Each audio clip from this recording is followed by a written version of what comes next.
Okay, Assalamu alaikum wa rahmatullah. Bismillah, alhamdulillah, wa salatu wa salamu ala rasulillah, wa ba'd. So inshallah today, I'm going to be covering chapter 5 of the book, which is our lesson 6 actually. So just so you know, we are pretty much at the point where it's been an uphill climb. As a beginner Arabic student, it's uphill climb. We're almost near the top of that hill. So we're like at the last part of the uphill climb, which is the most difficult. All right. Once you get past this lesson, you're almost like at the top, and now it's going to be a little bit downhill. It's going to get easy from here. Today's lesson is going to be like the pinnacle of difficulty for you. And it's going to be just a little bit very tricky because you need to wrap your head around the idea of where to place the vowels. So this is going to be a little bit tough lesson, not because it's difficult intrinsically. It's because a lot of people have a hard time conceptualizing things. So I just want you to understand that. I don't want you to get intimidated. I don't want you to think, oh, you know, why am I going crazy and everything. Many people will go through the same thing. I'll give you my own experience.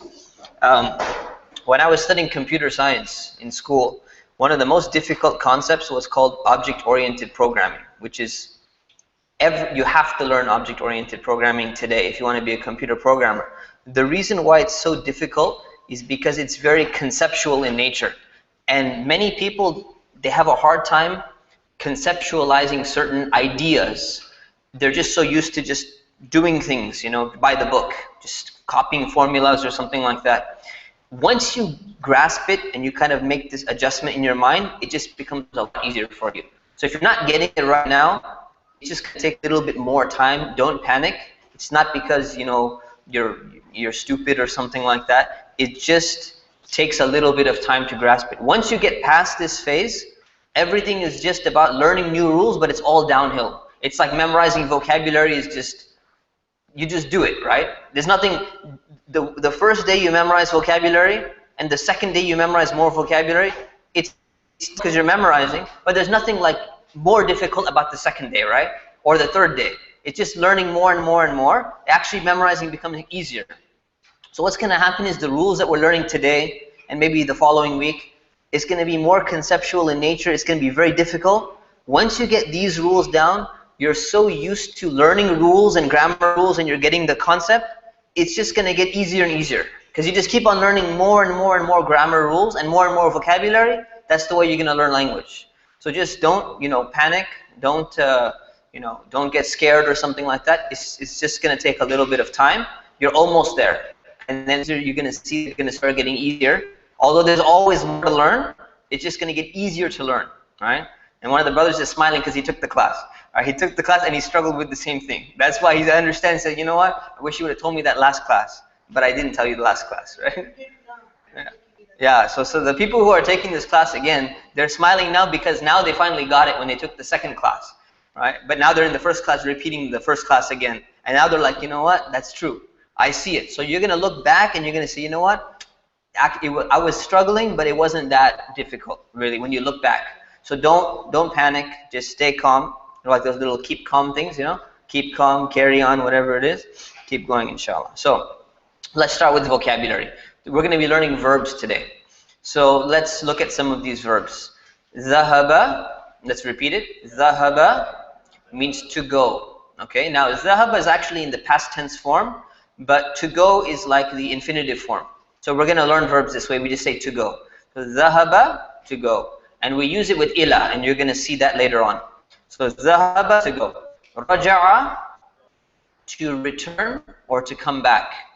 Dakhala, to enter. Wajada, to find. Jalasa, to sit down. Kharaja, to go out, to exit or to leave. Khalaqa, to create. Sami'a, to hear. Kataba, to write. Ja'ala, to put or place something, or it has a second meaning of to make something. Two different meanings, hence the semicolon. Fa'ala, to do. And sajada, to prostrate, to bow down. Right? So this is our vocabulary, and then we have proper nouns. Isa, is Prophet Isa, Jesus. Nuhun, Nuh, Prophet Noah. Right? Keep in mind, we don't say Jesus Christ. Right? Why? Because Christ was not his last name. Christ, many people mistake this. They say, well, Jesus, Christ. We believe in Mr. Christ. No, Christ is come from the Greek word Christos, which means the christened one or the anointed person who was, kind of chosen in a sense. So his last name is not, his name was Isa, Jesus. That's it, nothing else. Aisha, Ibrahim, Abraham. Now keep in mind the vowels here, Nuhun with tanween. Aishatu, no tanween. Ibrahimu, no tanween. So it's very important to keep these in mind. So when you're memorizing names, you have to remember which names have tanween, which names don't have tanween. So don't get confused. Don't say Nuhu and Ibrahimu. They're both prophets. They're both mentioned in the Quran. But one has tanween and one does not have tanween. You have to remember which one has tanween and which one doesn't. I'll give you a hint to make your life easier. There's only 5 prophets mentioned in the Quran that have tanween. The other 20 don't have tanween. So to make your life easier for you, you can understand that. Nuhun, Hudun, Salihun, Muhammadun, and I forgot the 5th one. There's a 5th one. Right? And the rest of them don't have tanween. Okay? And I can tell you if you care about why that is. There's a reason why that is, but it doesn't matter. Other words we're going to learn today. Ila, say it with me. Ila, which means to or towards, implying direction. What's that last letter? It's Hamza, Lam, and then is that a ya? Alif maqsura, good. And the other word is aina, which means where. Right? So let's learn today the past tense verb. The past tense verb. So first of all, what is a verb? A verb is a word which indicates an action or a state of existence. It's different from a noun. We said a noun is what? A noun is a word which refers to a person or place or thing or person, place, thing, or an animal is a thing or an idea, like Islam. Is Islam a person? Is Islam a place? Is Islam a thing? It's an idea. So you get all 4. Person, place, thing, or idea is a noun. What is a preposition? Something which? No, adjective describes a noun. What is a preposition? Yes. No, you just looked at the word position, right? And you thought maybe that's it. No, it usually ends up being like that, but it's not always that. There's something else. It's a different definition. It's something that basically connects 2 ideas together or 2 words together. It's more of a connector. Usually it indicates something to do with place or time. Right? Adjective is more time, but yeah, something like that. Okay. And a verb, so basically a preposition connects 2 words together. It's like one of those small little, things. A verb is something which indicates an action or a state of existence, a state of being. Different than a noun, different than a preposition. So it's very important you understand the difference between these 4 terms. Adjective, noun, verb, and preposition. Now, I'm not going to ask you what the definition is on any final exam. If you don't know what it is, it's not a big deal. You don't need to know these definitions, but you'll get the point of what a verb is. Just understand the difference between a noun and a verb. Right? So like, for example, to prostrate is a noun, is a verb. Muhammad is a noun. Right? Big is an adjective. So these all have different concepts. Usually a verb is going to be past, present, or future in the tense. So he prostrated, past tense. He is prostrating, or he prostrates, present tense. He will prostrate, future tense. So what we're learning today is past tense. And the reason why we start by learning past tense is because the form of the Arabic verb, it conjugates and builds on the past tense. So by learning the past tense, you actually learn like a form of how to build the present tense and how to build the future tense. You're going to see that as we go along. So we learn it for a reason. It's not randomly chosen. Why pick the past tense first? It's chosen for a reason that way. So other conjugations will build off of this, third person past tense form of he. So what is third person? There's something called person in grammar. The third person is when referring to someone who's not present. He, she, or it, or they. It's called third person. Second person is when someone is in front of you and you're talking to them, you say you. All right, you say you. And first person is when you're talking about yourself. Either I or we as a group. All right, so that's the first, second, and third person. Right now we're learning third person. Like we learned huwa. Huwa is first person, second person, or third person? Third person, right? Okay. So, and we're going to learn this rule right here. So this is the verb. Jalasa, you saw in your vocabulary, jalasa means to sit. But actually, that's when we're learning the verb itself. But jalasa by itself is automatically the past tense form. So jalasa actually means, it doesn't actually mean to sit. When we memorize vocabulary, you're just going to remember jalasa is sit, basically. But jalasa actually means he sat, or he sat down. It's actually the past tense form of the verb. It is the third person masculine. He sat down. That's what jalasa actually means. Okay? Raja'a means he returned. Right? So jalasa, he sat down. Raja'a, he returned. Now what you do is you take these verbs, jalasa, and if you want to say the feminine, she sat down instead of he sat down, you just add a ta with a sukoon and you suffix it. Suffix means at the end. Prefix is at the beginning, suffix is at the end. You suffix a ta with a sukoon on it to the original masculine form. So jalasa becomes jalasat. And it means she sat down. Jalasat, she sat down. Raja'a means he returned. Raja'at means she returned. So going back to our vocabulary list, let's go through a quick walkthrough of how would you take zahaba and make it to the feminine form. Zahabat. What does zahabat mean? She went. If anyone said she goed, right, we need to have English exam as well. Right? She went. What does zahaba actually mean? It says to go in your vocabulary list, but what does it actually mean? He went, or not he left, because leaving and going has two different meanings. So keep that in mind. How would you say he left?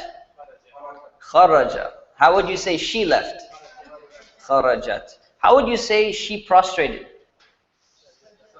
Sajadat. How do you say he did? Fa'ala. How do you say she wrote? Katabat. How do you say he created? Khalaqa. Got it? Good. Now this should be the easiest exercise you've probably done in your whole life. Alright, so exercise 5.1. Go ahead and write it down with the vowel signs and everything, and then translate into English. Do all 5 of them.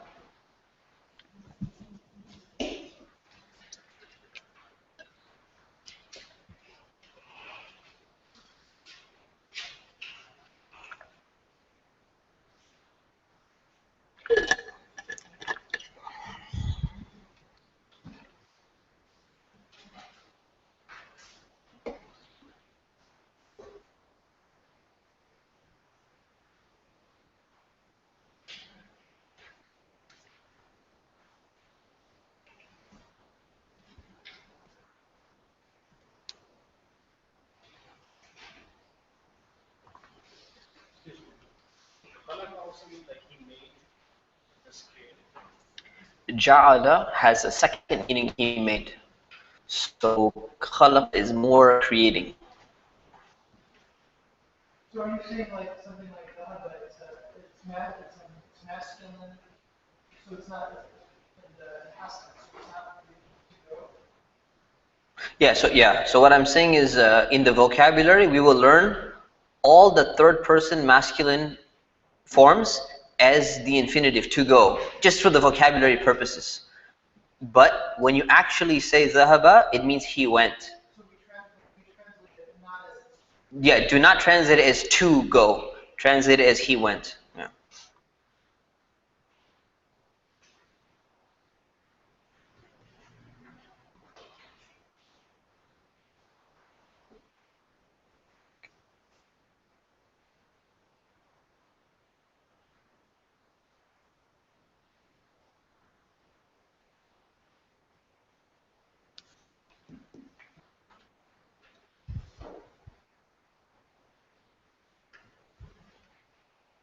If you're done with that, you can do 5.2. See if you can do it from memory. That'll be a good test.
Who needs more time?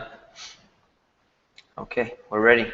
Number 1, ذهب, he went. Number 2, دخلت, she entered. 3, خرجت, she left. Number 4, خلق, he created. Number 5, سجدت, she prostrated. And 5.2, he heard is سمع. She did فعلت. He put جعل. He entered دخل. And she went ذهبت. Good. Who got 10 for 10? Good. Alhamdulillah. All right. Moving on. The verbal sentence. So when the subject of the verb is explicitly mentioned, it overrides the built-in pronoun in the verb. Let me show you the example, and then we'll look at it. So you see this verb, jalasa, means he sat, right? So don't look at anything else until I put my cursor there. So jalasa, he sat. We got this part down.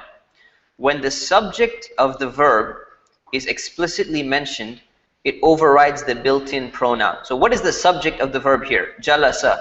The subject of the verb actually means the one who's doing the action. So who is doing, what is the action? Sitting is the action. Who's doing the sitting? He. So he is the subject of the verb in this sentence. Jalasa in Arabic, who's the he? It's huwa, built in, you cannot see. In English, you see the he sat, right? So that's the subject of the verb, the one who's doing the action. So when it's explicitly mentioned, it overrides the built-in pronoun, the he or the she in the verb. So here there's a built-in pronoun, jalasa or jalasat. He or she sat. That's built in. When you explicitly mention the subject, it'll override that he or she. So look at this. Jalasa Muhammadun. Muhammad now is the subject because Muhammad sat. So who did the sitting here? Muhammad. Who did the sitting here? He. So Muhammad now is the subject. What happened to the he? The he has been overridden and replaced by Muhammad because Muhammad is now the subject of the verb. The one who's doing the action is the subject of the verb. You got to get this part down. Okay? So what happens is when you explicitly, you write down who's doing the action, it overrides the he. So you do not say, look, jalasa means he sat. So you say, he sat Muhammad. Don't do that. So if you see Muhammad here, automatically you remove he from your mind. And the he is replaced with Muhammad as the subject. Okay? So jalasa Muhammadun. Remember I told you this new name that we learned of a prophet which has a tanween. Which prophet was it that we just learned? Nuhun. Okay, so how do you say Nuh sat? Jalasa Nuhun. Exactly. Nuh sat. How do you say Ibrahim sat? Jalasa Ibrahimu. Because Ibrahim doesn't take a tanween. So we got the subject down. So this is how we make a subject. Jalasa, he sat. Jalasa Ibrahimu. Ibrahim sat. That's the first one. The second thing is, where's the feminine part here? All right. What is this is a verbal sentence. Jalasa Muhammadun is a verbal sentence. A verbal sentence is a sentence where the verb comes first. So you remember the Muhammadun tawilun. Muhammad is tall. What comes first? A noun, right? Is it a verb? No. Is it a preposition? No. It's a noun. So the noun comes first. That's a nominal sentence or nominal sentence, right? This, if you start a sentence with the verb, it's called a verbal sentence. That's all it is. So here, Jalasa Muhammadun, you have a noun, but did it come first? No. At the beginning of the sentence, Jalasa, this is called a verbal sentence. So the way the verbal sentence works is this. The verb comes first. The verb comes first here. It's followed by the subject of the verb. So the subject comes after the verb in a verbal sentence. So that's always should be the order for now. Remember that for now.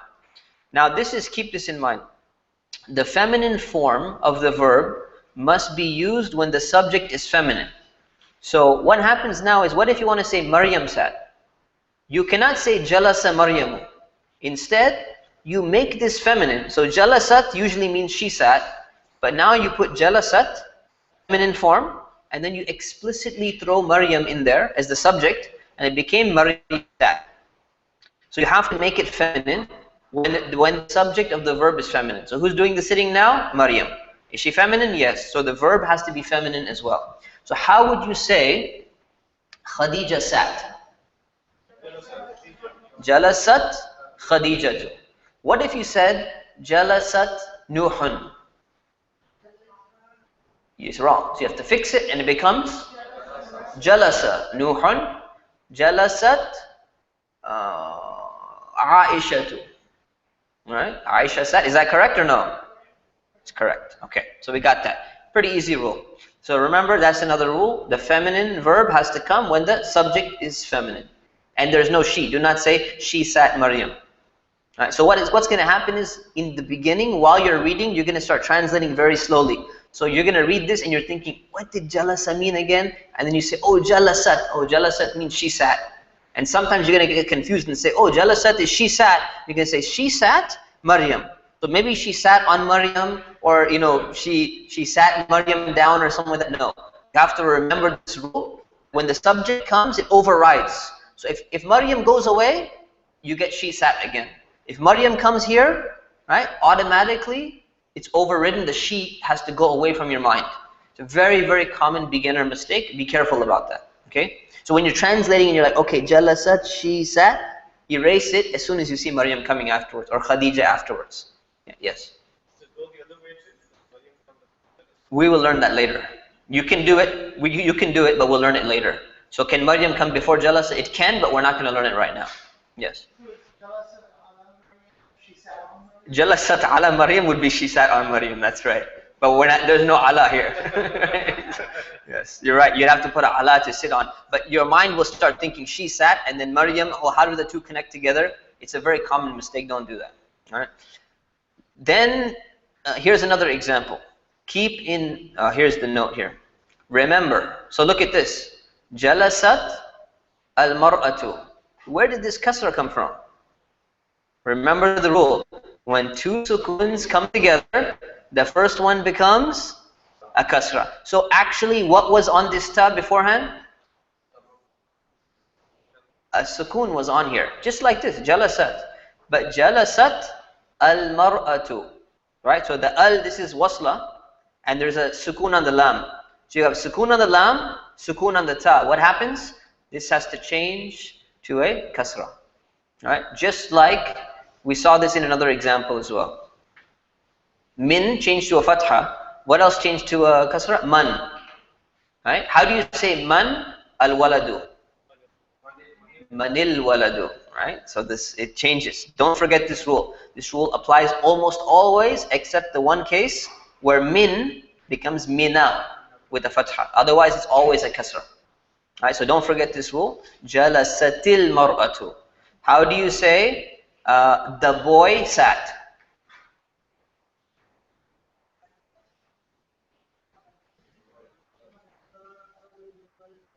Jalasal waladu. There's no issue there. There's no change there. How do you say the girl sat?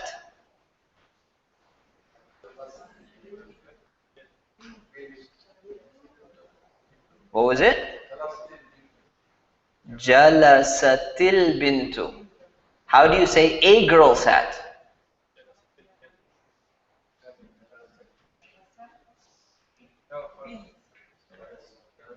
Jalasat bintun. The girl sat. Jalasatil bintu. A girl sat. Jalasat bintun. Sukun when there's no al. And kasra when there's a al. Because that gives you an extra sukun afterwards. Okay? So keep that in mind when you're doing your exercises.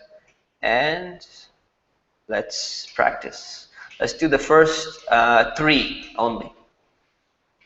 And then the first three of 5.4 as well.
Inshallah, we'll take a break from Maghrib here, inshallah. If you're done, you can keep on. If you come back early, you can keep on going, inshallah. Assalamu alaikum.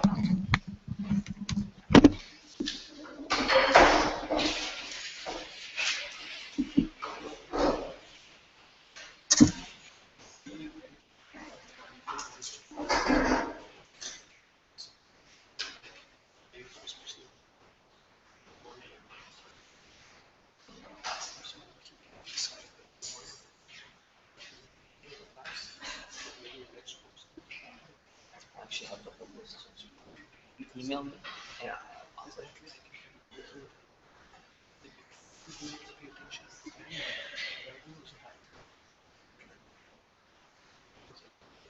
Just for the lesson before or for the whole class?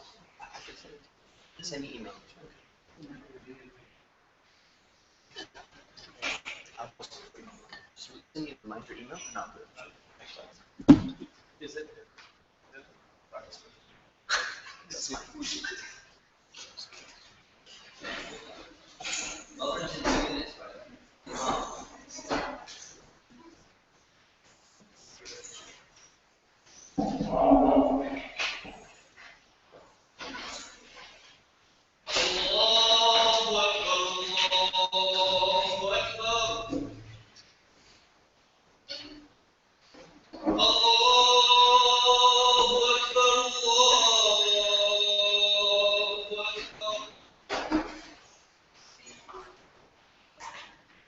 أشهد أن لا إله إلا الله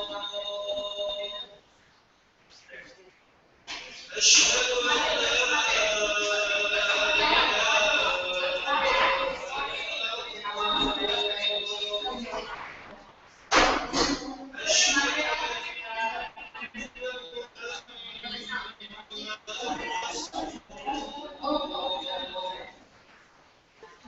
أشهد أن محمدا رسول الله حي على الصلاة حي على الصلاة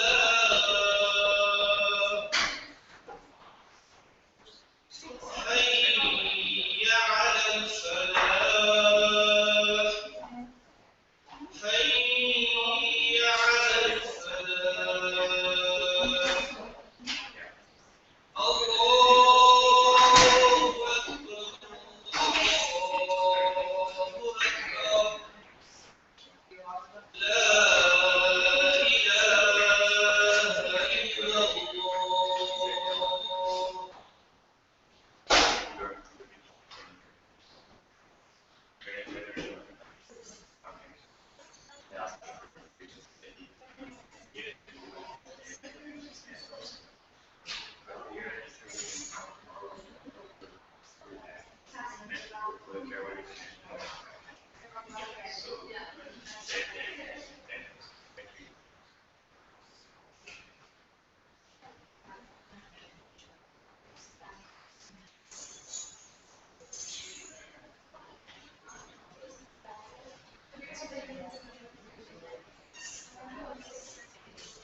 الله أكبر.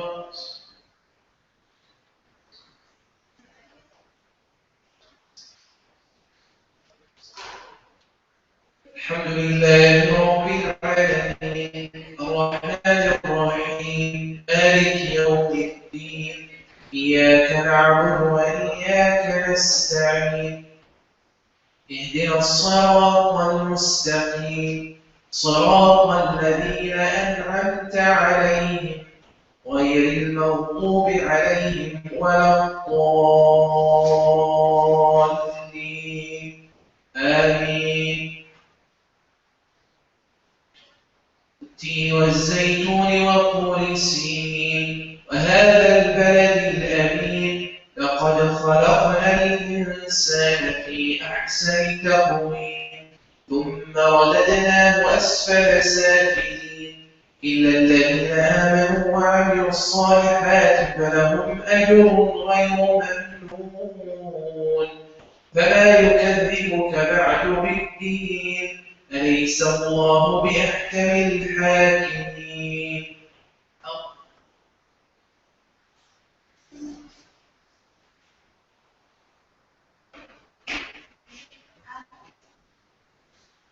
سمع الله لمن حمده.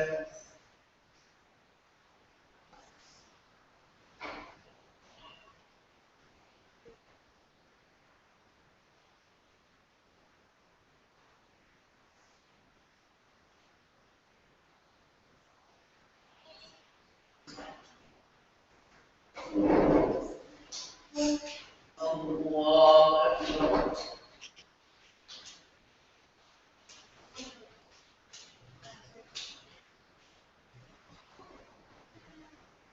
الله أكبر. الحمد لله رب العالمين الرحمن الرحيم مالك يوم الدين إياك نعبد وإياك نستعين اهدنا الصراط المستقيم صراط الذين أنعمت عليهم غير المغضوب عليهم ولا الضالين آمين.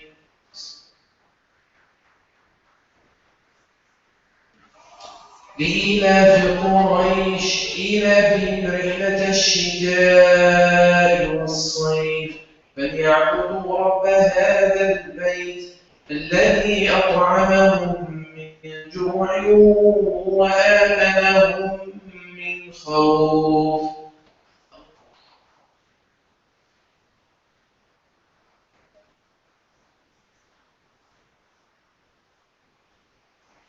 سمع الله لمن حمده.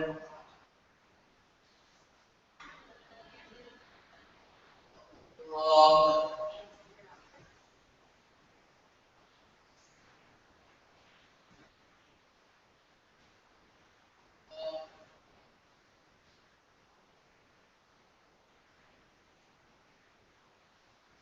الله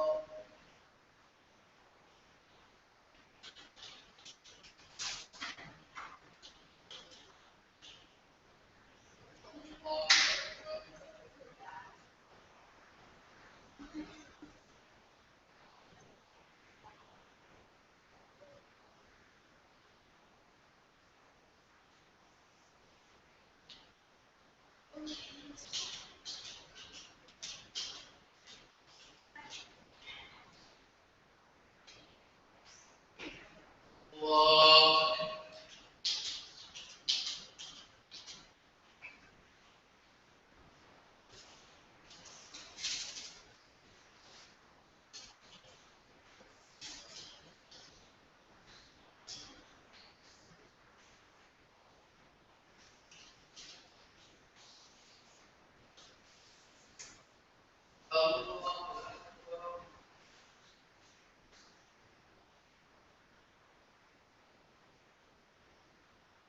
سمع الله لمن حمده.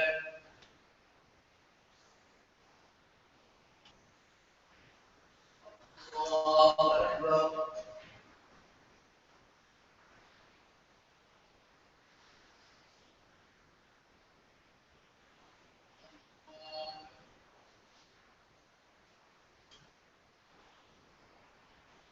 الله أكبر.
Okay, Bismillah, Alhamdulillah, wa salatu wa salamu ala Rasulillah.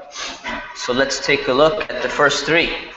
Number one, Sajadat Maryamu. Sajadat Maryamu. What does it mean? Maryam prostrated. Number two, Khalaqallahu. You connect it. Khalaqa Allahu. Khalaqallahu. What does it mean? Allah created. This comes in the Quran so many times. Now whenever you hear it in prayer, you hear Khalaqallahu, you know exactly what the verse is going to be talking about. Allah created. Kharajat Aishatu. Aisha left. Exactly. And now you know how to pronounce the word Aisha. So it's actually, if you wanted to say it properly in Arabic, it's very difficult and annoying on the mouth if you're not used to it. But we say Aisha, right? Or the black community, Aisha, or Aisha, right? But it's actually Arabic-wise. If you want to have the whole tajweed thing going down, you know, you say Aisha. Actually, a little bit, takes some effort. Aisha is actually easier, but Aisha is there. Number one for 5.4, the woman prostrated. Sajadatil mar'atu. Good. Number two, the boy heard. Sami'al waladu. And number three, the teacher found. Wajadal ustadhu. Yes, good. All right, so who got all six? MashaAllah, good. All right, moving on. So we talked about the subject of the verb. There's also something called the object of the verb. Right? So we said the subject is the one who's doing the action, right? So the object is the one who's receiving the action. So imagine in English I say, you know what? Muhammad hit Zayd. This is a traditional example. Why is violence being used? I don't know. It just happens to be a good example. It's very common for Arabic grammar. So Muhammad hit Zayd. Who did the hitting? Muhammad. Who got hit? Zayd. So one of them is the subject, one of them is the object. The subject is the one doing the action, the object is the one receiving the action. So some verbs, not all verbs, they take a direct object. Direct object means that there's no preposition intervening between them. So I'll give you an example.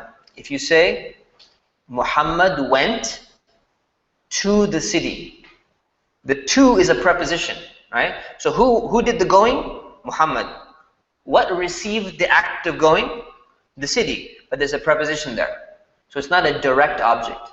But if I say Muhammad hit Zayd, Muhammad did the hitting, Zayd received the hitting, directly, no preposition in between. Right? So that's what a direct object is. Okay? So the object, that you have to remember that the object of the verb will always take a fatha or two fathas with tanween. Right? So what's going to happen now is, you see that the subject was taking always dhammas, right? Muhammad left.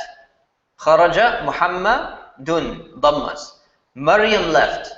Kharajat Maryamu, dhamma. Now the object is not going to take dhammas anymore. They're going to take fathas. Either one fatha or two fathas, depending on what it had originally. So rule number one, the object will always take a fatha. Okay? As long as it's in the form where it can take a fatha. And number two, it will usually, almost always, it'll come after the subject in Arabic. Okay? So let's take a look. Khalaqa means he created. We know that already. Khalaqallahu, Allah created. We already know that. We got a subject there. Now, look at khalaqa, he created. We put khalaqa al-arda. That's a fatha. So what does that mean? Khalaqa means he created. Direct object, al-arda, the earth. So he created, what did he create? He created the earth. So that's a direct object, and it takes a fatha. So the moment you see a fatha there, you say, you know what? That has to be the object. So where's the subject? He. It's built into the khalaqa. You can't see it. It's actually a huwa built in, right? So it's he's doing the creating. Now you can actually put a subject and an object. And this is very common. So khalaqallahu al-arda. Allah created the earth. The way you translate it, you look here first. Allah created the earth. Khalaqallahu al-arda. Alright? So now, when you have the vowel given to you, it makes your life easier. So you look, and you say, look, dhamma, for the word Allah, it has a dhamma. What does that mean? It means Allah did the creating. Al-arda, fatha, means the earth received the act of creation, it was created. What happens when I don't give you these vowels? Well, there's a few ways to figure it out. It's pretty easy. Number one, you look at the order. Subject usually comes before the object. So you got that part down. That's easy. That's one way to figure it out. The second way to figure it out is look at this. What if I didn't give you this vowel fatha here? What if I give it to you? What if you tried to read khalaqal ardu? Can it be correct? The earth created. Can the earth create? First of all, the earth usually doesn't create something. But let's say it did. You're talking about a science book, and they're talking about, you know, Darwin's theory and some secular, you know, paradigm, whatever it is. The earth created, fine. There's still a problem. What's the problem? Huh? No, not created what? Yeah, that's true. Created what? But let's assume that it's metaphorical. We're not telling you. Just the earth happened to create something. The word ard is feminine. So if this was the subject, if al-ard was the subject of khalaqa, and we're trying to say the earth created, you can't, because it's feminine. Ard is feminine, don't forget. So what would it have to be if you wanted to say the earth created? Khalaqatil ard.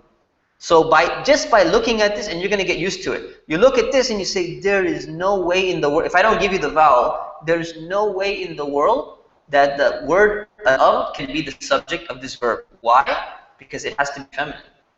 So automatically your mind starts telling you, with practice, the ard is the object for sure. I'm going to put a fatha on it because it has to be the object. So this must mean that he is built into the verb khalaqa al-arda. So even without vowels, you'll be able to figure it out. So the exercises will, usually not give you the vowels, and you're going to learn to figure it out. And it's very easy to figure. It's not difficult. Sometimes it's tricky. Sometimes you figure it out through context. Sometimes you figure it out by using your knowledge of grammar. You usually can figure it out. If you cannot figure it out and it's ambiguous, most books will give you the fatha or the dhamma to tell you which one is the subject or which one is the object, to make your life easier for you. Okay?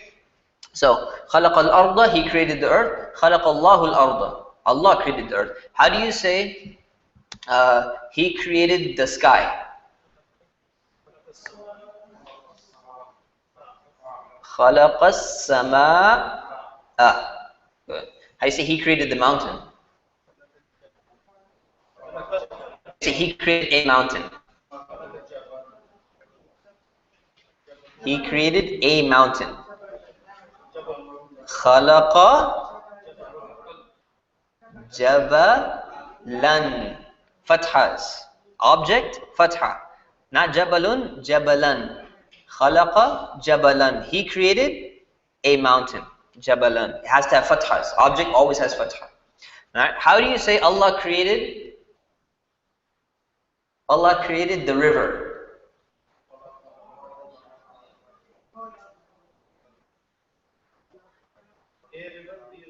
The river.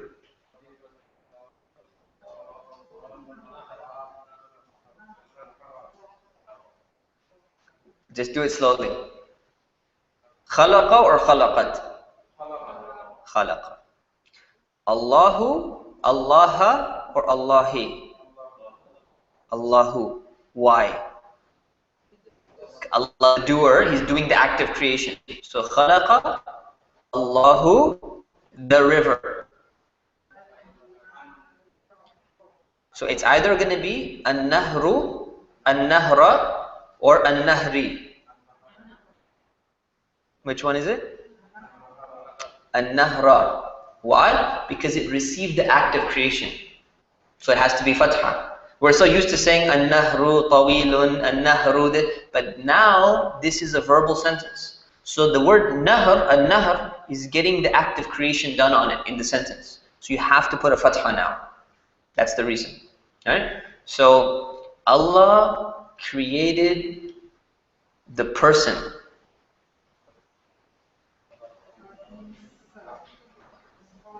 We learned this vocabulary actually. The person. خَلَقَ اللَّهُ الْإِنسَانَ. Good. Alright, we got that down. How do you say... No, let's leave it. Okay, we got it. Same thing with kataba for feminine. Katabat, she wrote. Alright? Katabatil bintu, the girl wrote. We already learned that. Subject is the girl, subject is she. Katabat kitaban. Remember when you have an? Remember the first day of class, we said you have to put this alif here. That's just the way it is. Go back to your first day of class notes, it's there. So katabat kitaban. Alright? So katabat kitaban, she wrote a book. Kitaban is the object. How do you say she wrote the book?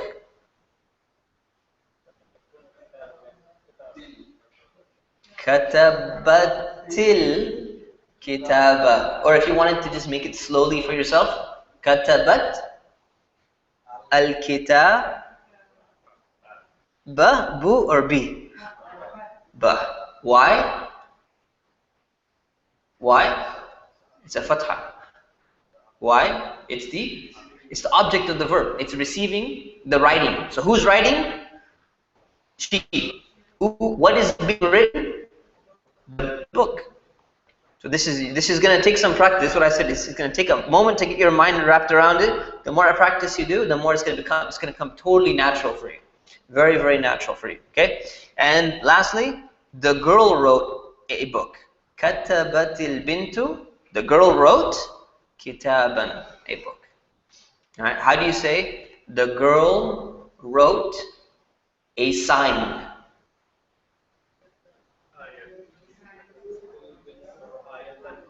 Katabatil bintu a sign. Ayatan. Ta or tan? A sign. A sign with the dhammas will be ayatun. With the fathas, ayatan. Right? Ayatan. You put an alif at the end of ayatan, just like you did see kitaban. You put an alif at the end of ayatan. You don't remember this because it was in the first day of class. If you're not reviewing notes every week, it's going to be difficult to remember Do you put an alif or no? Ayatan. Do you write an alif? Like, see, you wrote kitaban. So let me show you in writing here. Okay. So let's take a look. Going back to first day of class. Whenever you have kitabun. You have kitabin. Whenever you write with tanween, kitaban, this is wrong. It's like a no smoking sign. It's wrong. Alright? It should be, you have to put the alif. That's just the rule in Arabic. Kitaban. Alright? This we learned this. Go back to your notes, first day of class. Now what about this? So kitaban, what about rajulan? Raju. Is that the way we write it? How do we write it then? No alif. Yes, it has alif. If kitaban has alif, why wouldn't rajulan have alif? That's alif, lam alif. It's lam alif. That's an alif. So remember how to write lam alif. What about bintun, bintan, bintan has alif? Yes, it does. What about baitan? Has alif? Baitan, yes, it does. Now going back to my question.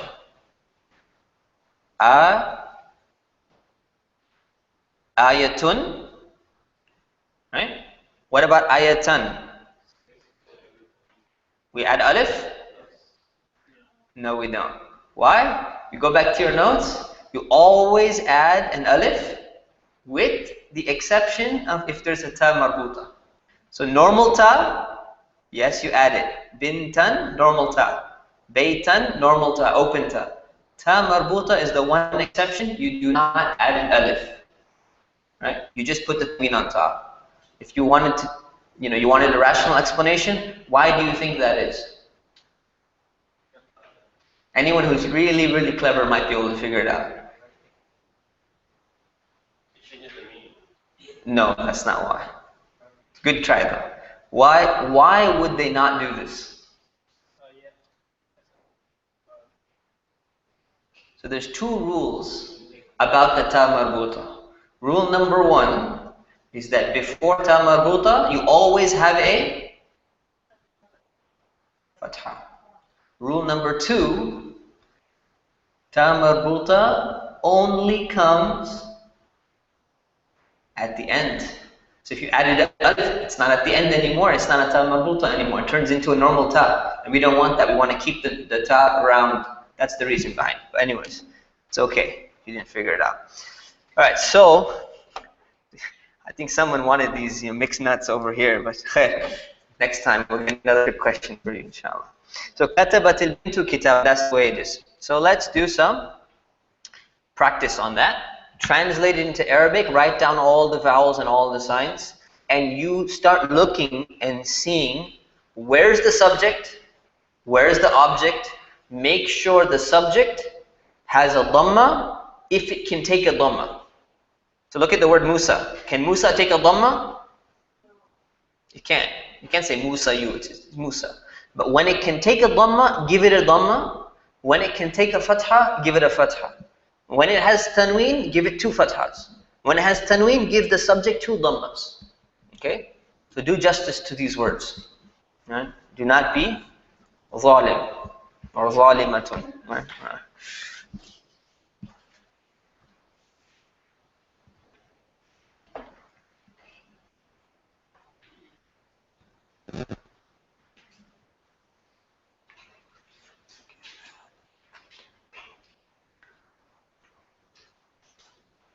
Just do the first three.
Who needs more time?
Okay, let's take a look at this. Number 1.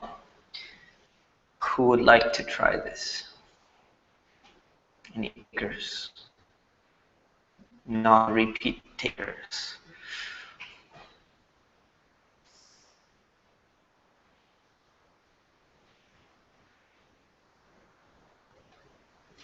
We start offering money. Yes. Go ahead, sister in the back. You raise your hand? Yeah? No? Oh, you were just stretching? Okay. All right, Ahmed. Go ahead. Louder and slower. Sami'a Musa Allahu. Okay. Very close. One mistake. Who can help him in that one mistake? Allah. So Sami'a Musa Allah. How do you know it's Allah? Musa is the subject. How do you know Musa is the subject? Because what? Comes after the verb, right? So Musa came first, therefore it's a subject. And the word Allah is second, so it's the object. So if Musa is the subject, what does it mean now? What does Sami'a Musa Allah mean? Musa heard Allah. Good. Now look at number 2. Who would like to try number 2? Ali.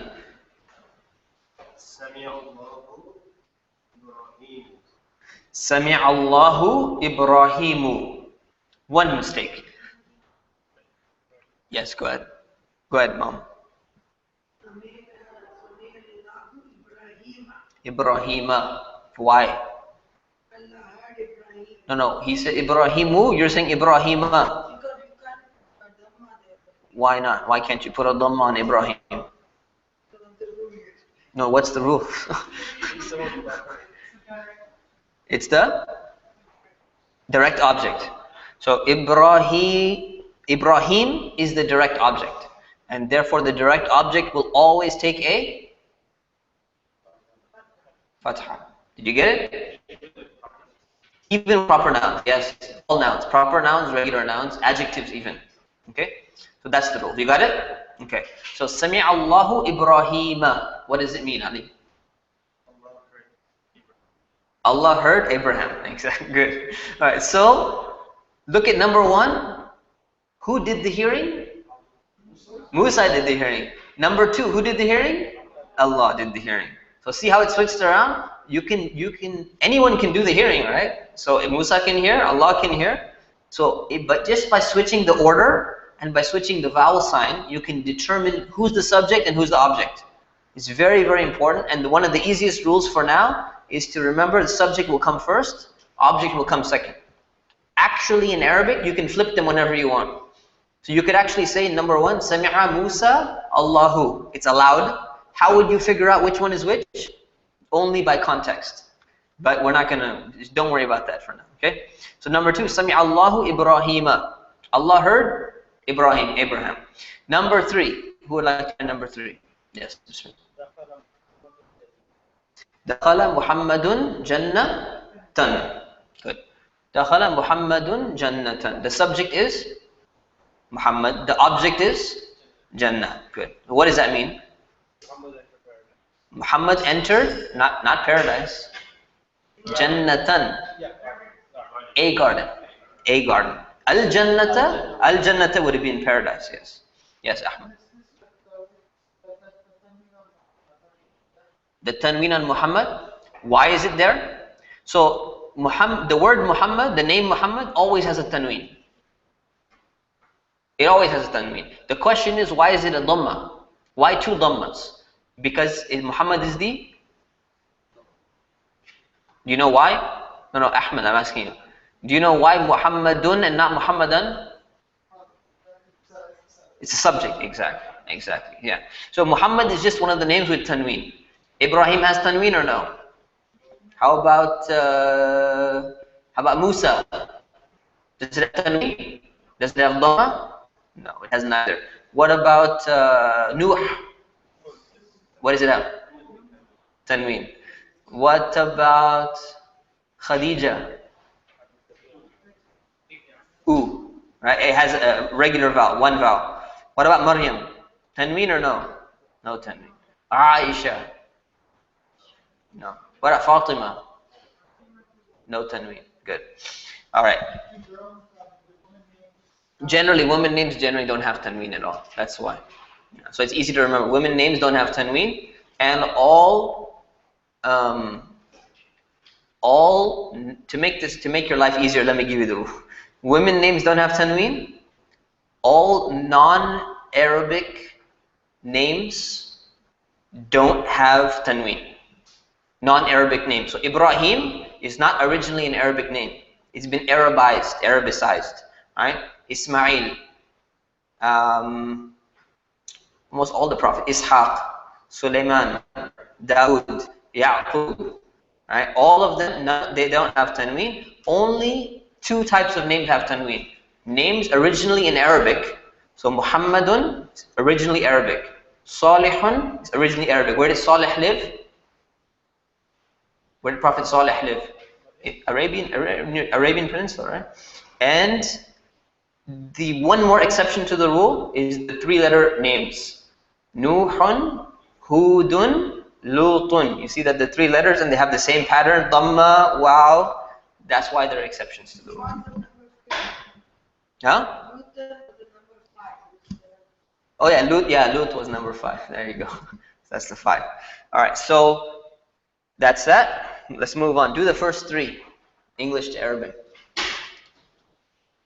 Make sure to write down the vowels so that you know if you got it right or not. Especially the last letter. The last vowel is the most important, as you can see.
Who needs more time? Good.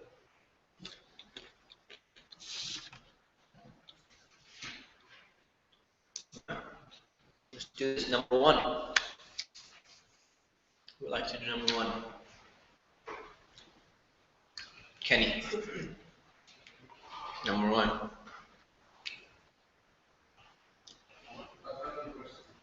Kenny. Huwa al-masjid.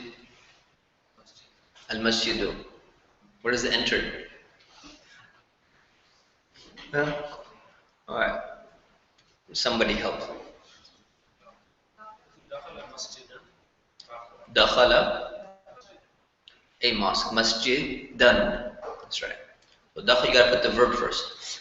Dakhala masjid done. He entered. Dakhala a mosque. Masjidan. How do you spell masjidan? Spell letter by letter. Spell it. Mim, Sin, Jim, Dal.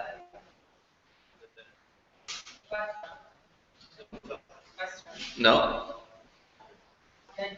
Spell masjidan.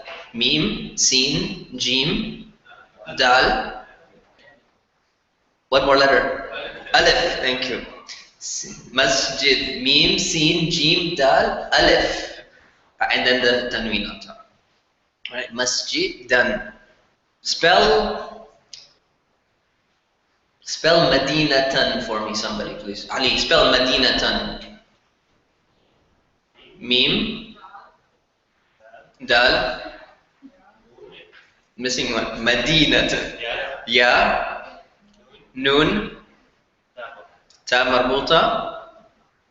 That's it? Okay. Somebody spell Baytan for me, please. Who can do this? Baytan. Yeah. Oh, someone was raising your hand. That's what it was. Inshallah, force. La ikraha fi din. There's no compulsion in religion. So, somebody spell Baytan for me. Yes, Baytan. Ba, Ya, Ta, and Alif. Exact. It has an Alif. Good. So, Madinatan, no Alif. Baytan, Alif. Why? Because the Ta is open in Bayt. And Madina, it's a round Ta marbut. Alright, number 2. She found a pen. Who can do this one? Ahmad, did you read what you got?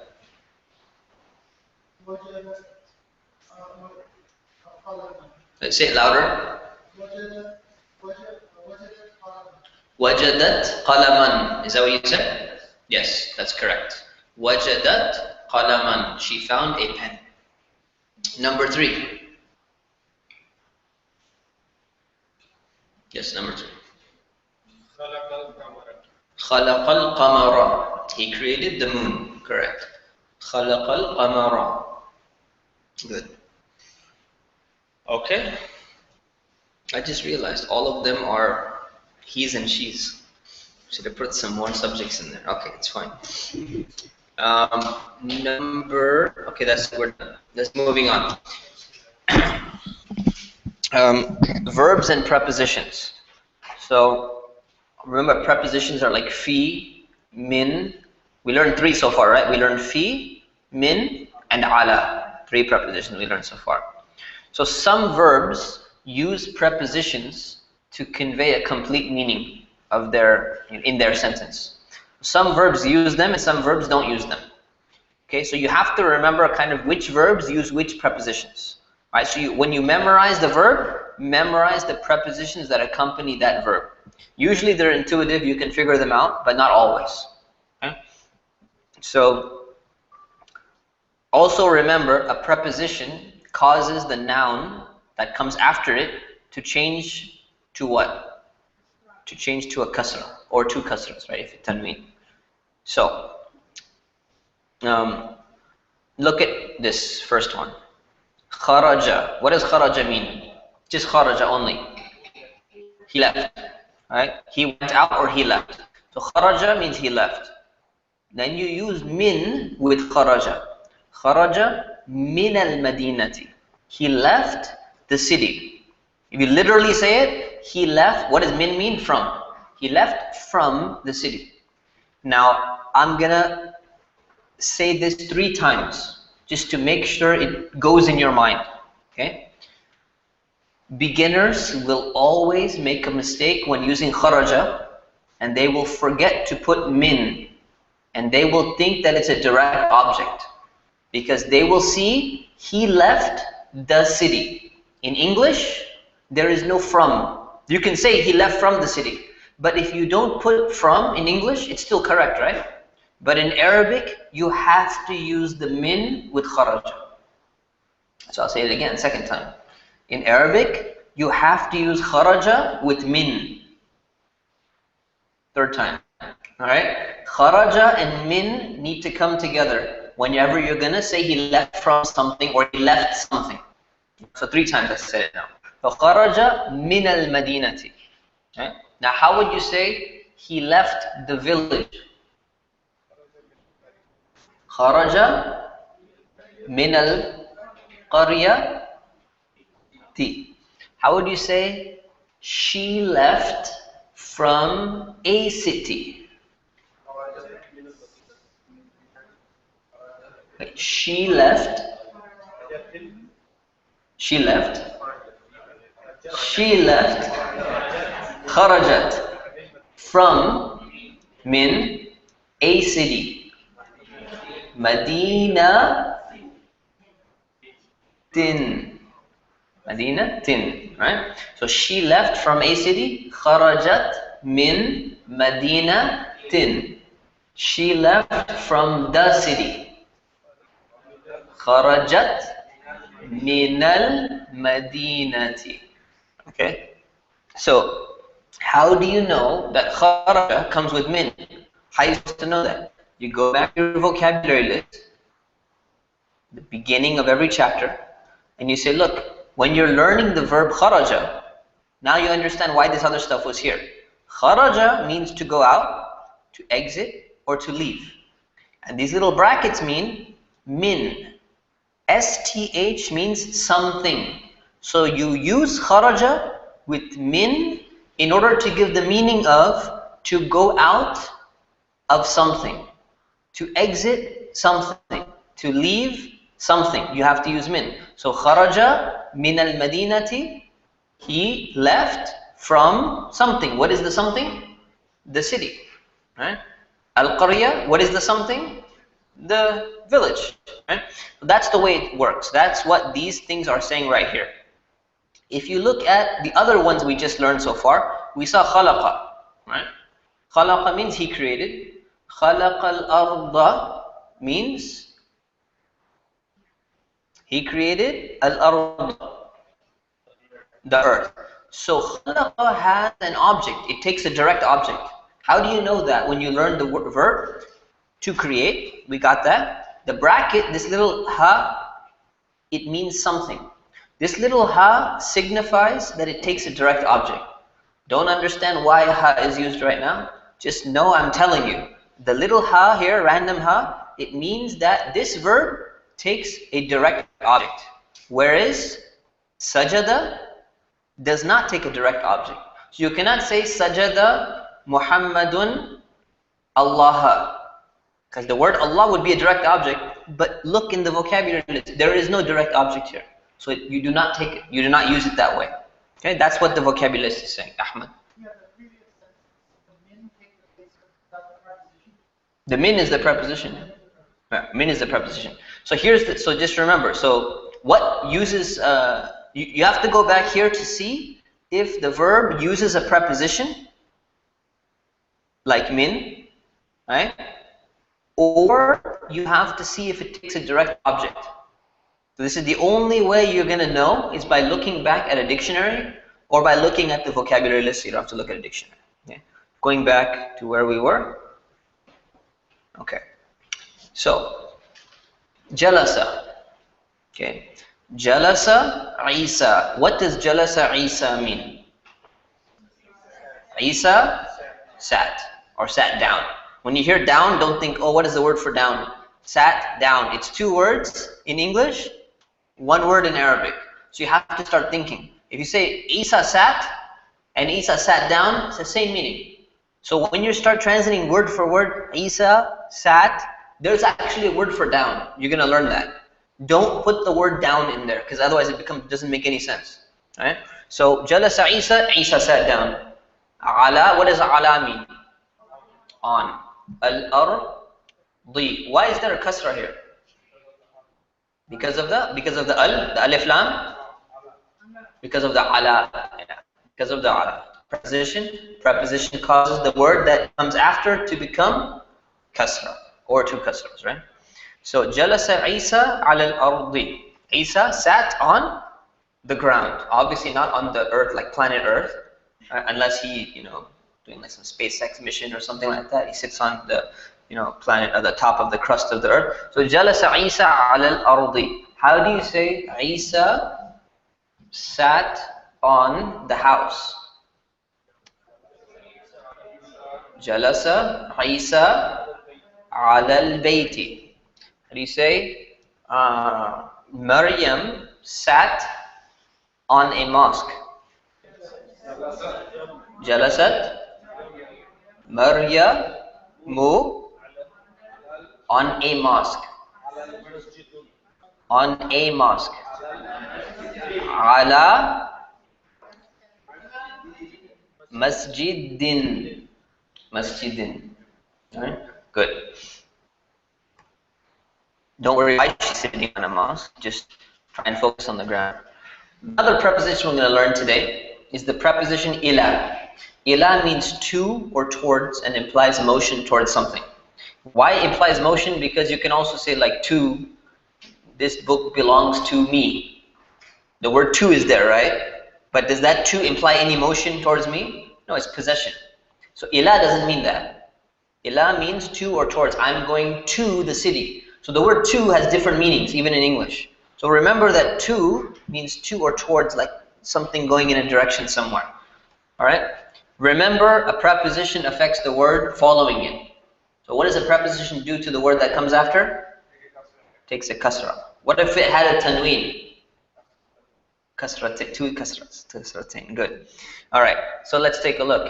Zahabat, she went. Ila al-madinati, the city. Zahabat ila al-madinati. She went to the city. How do you say he went to the city? Say it again. Zahaba ila al-madinati. How do you say he went to the masjid? Zahaba ila al-masjidi. How do you say the boy went to the masjid? In Arabic. don't repeat the English word. In Arabic, how do you say the boy went to the masjid? Zahabal walada or waladi? Waladi or walada? Yes, the people from the last class know that I trick you up. So it's neither of those. It's waladu. Right? So zahabal waladu ila al-masjida or ila al-masjidu? Ila al-masjidi. Some of you learn fast, mashallah. Ila al-masjidi. Oh, good. Number 2. Oh, that's the one I was giving you. Zahaba al-mu'minu ila al-masjidi. Who was actually looking at this when they were answering? Cheaters, come on. No cheaters? Okay, good. Zahaba al-mu'minu ila al-masjidi. The believer went to the mosque. How do you say, take the same sentence and change this to feminine. Change this word to feminine.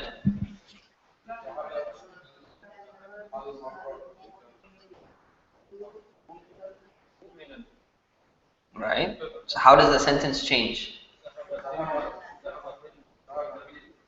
Zahabatil mu'minatu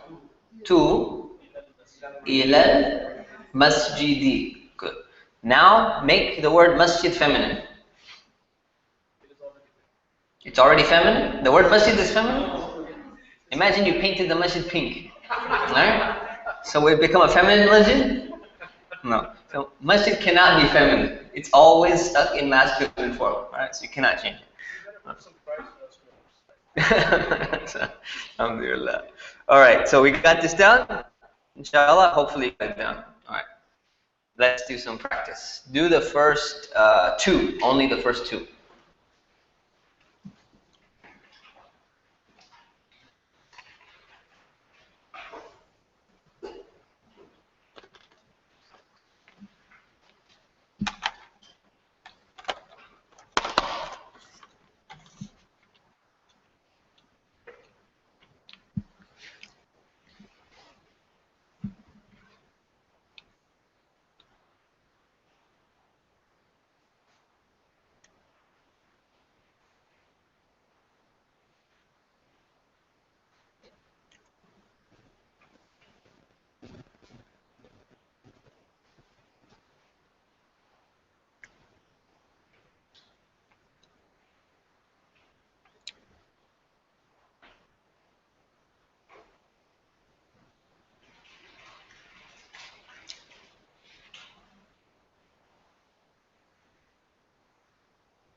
Who needs more time? The first two? All right, let's do this. Number one. Who can help me with number one? Number one. Yes, go ahead. She came out of the water. That's correct, yeah? Or she left the water. Yeah. So read it. You have to read it though, in Arabic. خرجت من الماء. Good. Number two. Somebody different. Yes, Bismillah.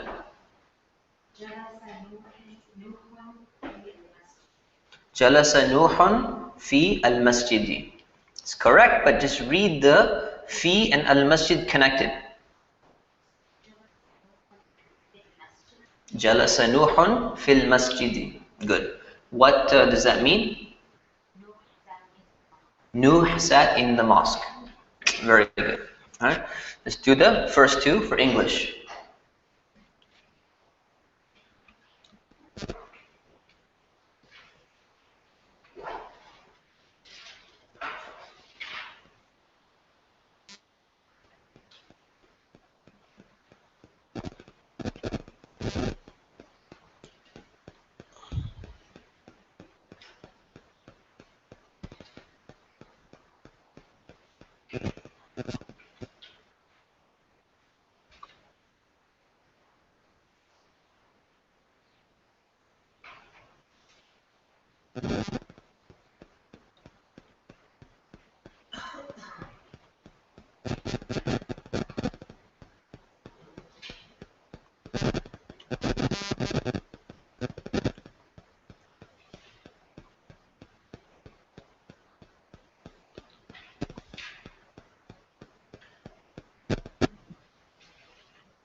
Who needs more time? Okay.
Okay, let's take a look. Number one, he returned to the house. Any new volunteers? Any old volunteers? Go ahead, Mom. Raja'a ila al-bayti. That's good. He returned to the house. Does anyone disagree with that? Anyone disagree? Does anyone see an error in that? Raja'a ila al-bayti. No one sees the error? Raja'al ila al-bayti. Where's the al connected to? Raja'al. Anyone with the raja'al? To the ila. Al-ila. Al doesn't come with prepositions. Only comes with nouns. She said raja'a ila al-bayti. Who sees the problem? There is no problem, actually. Okay? So you shouldn't be seeing a problem. Number two, the boy went to the teacher. Who would like to be that boy? Volunteering? Anybody? Go ahead, Bismillah. You're that boy.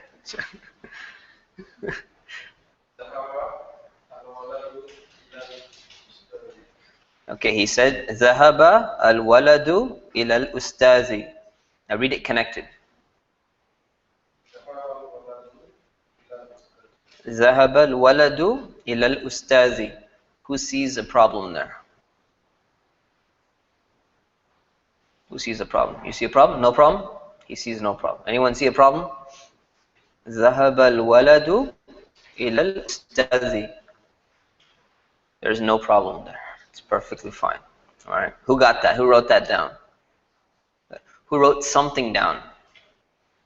Who finds it just so difficult to actually raise your hand? All right. It's just too much effort.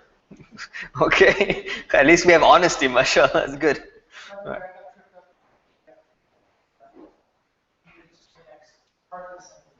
The PDF moves to the next sentence? No, the sentence breaks up. It breaks up? Oh, okay.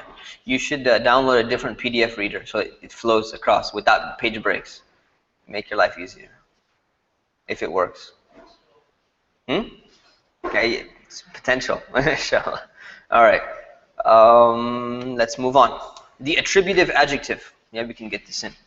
So the attributive, remember what is attributive adjective? Direct or indirect? I heard indirect. It's direct, actually. It's direct. So case agreement.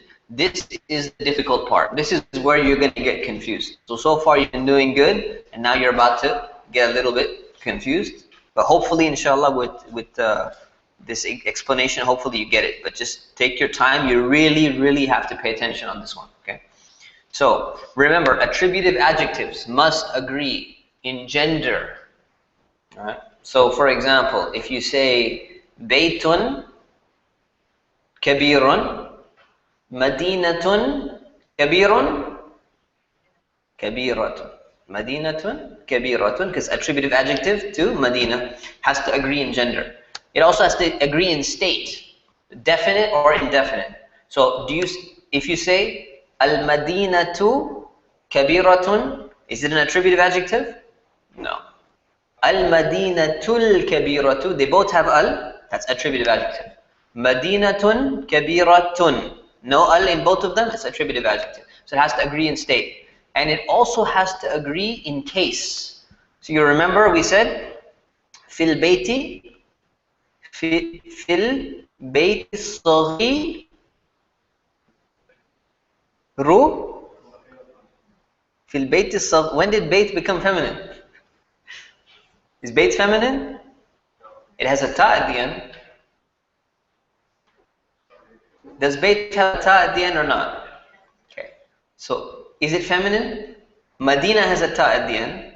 Medina is feminine, right? Because of the ta. So why isn't Bayt feminine? It's a different ta, exactly. It's open ta. Just keep that in mind. It's only ta marbuta makes it feminine. Right? So, what was I saying? Fil Bayt. In the small house. How do you say in the small house? We did this already. In the small house. Fil baytis saghi ru ra saghira. Fil baytis saghira. Who disagrees? Disagrees. What do you say? Fil baytis saghiri. Why? Why kasra? They need to match. Exactly. They need to match. Why? Because attributive adjectives need to match in case with the word they're describing. Fil bayti saghiri. How do you say in a small mosque? In a small mosque. In, fi, okay. A small mosque. Masjid, I heard masjidi, masjidun, masjidan. There's 6 options, okay? There's this, let's do permutation, okay? Mathematic permutation. There's masjidu, masjida, masjidi, masjidun, masjidan, masjidin. You got 6 options. You got to figure out which one of these 6 it is. Okay, so how do you do that? You say, okay, 6 potential options. I said a mosque. So you should be able to eliminate 3. What 3 do you eliminate? Masjidu, masjida, masjidi is eliminated because a mosque is indefinite and you need to bring the tanween there. A tanween shows an indefinite. So we got masjidun, masjidan, masjidin. Let's go back and look at the sentence. In a small mosque. Fi masjid, either din, dun, or dun. Masjid, din. Why din? Because the fi causes the next word to take kasras. Exactly. So we got fi masjidin, in a small mosque. Fi masjidin saghir. We have 6 options again. Saghiru, saghira, saghiri, saghirun, saghiran, saghirin. Saghir. How do we get saghirin? First of all, let's eliminate 3 options. Saghiru, saghira, saghiri is an attributive adjective, so it's got to match. If it has tanween before it also has to have tanween. So saghiru, saghira, saghir is gone. We got saghirun, saghiran, saghirin. Okay? Saghiran, there's only one way we know how to make it an. If it's the object of a verb. Right? Is there a direct object of a verb? Good. Is there even a verb in the sentence? There is no verb. So saghiran is eliminated. So we're left with saghirun or saghirin. Which one is it? Saghirin. If I ask you why? Because it's a copycat and it has to copy what it's describing. So what is saghirin describing? Masjidin. So if saghirin is describing masjidin, it's got to be in as well. Yeah. Was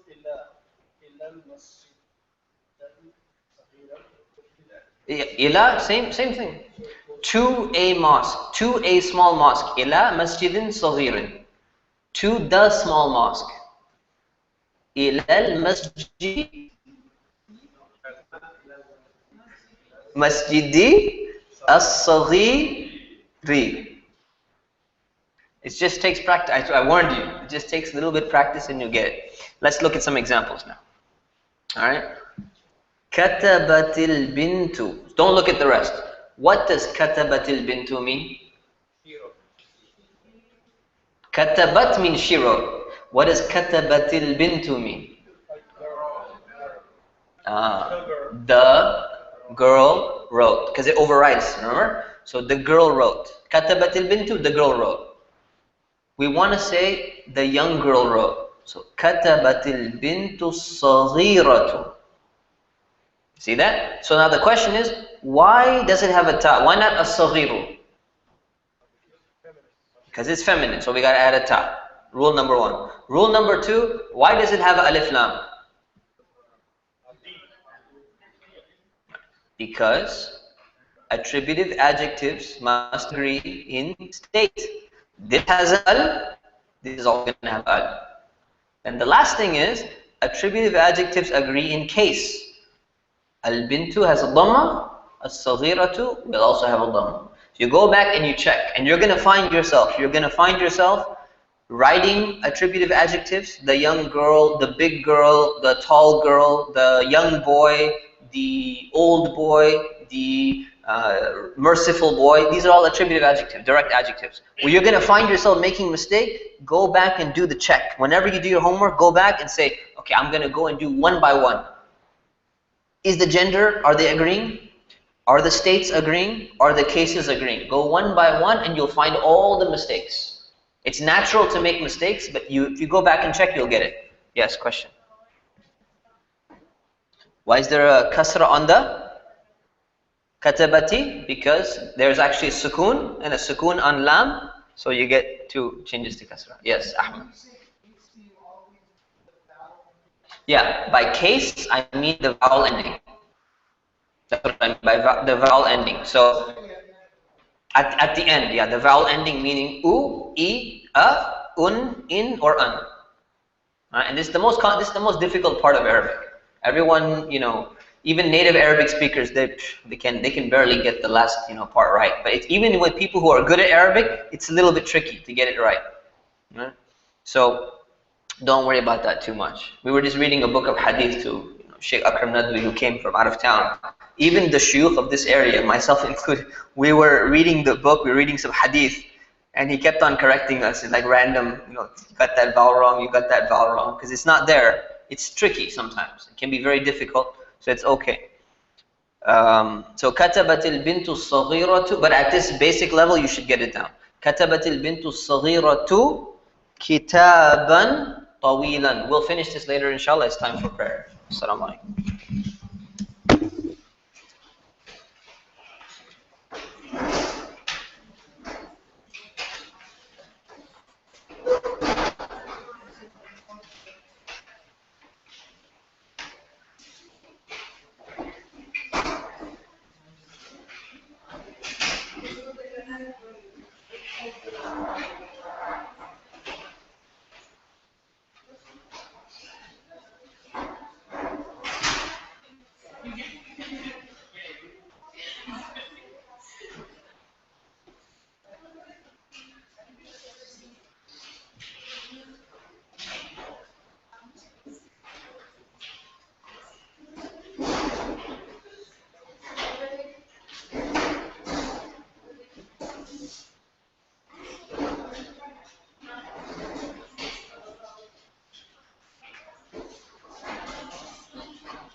استووا واصوا الله أكبر.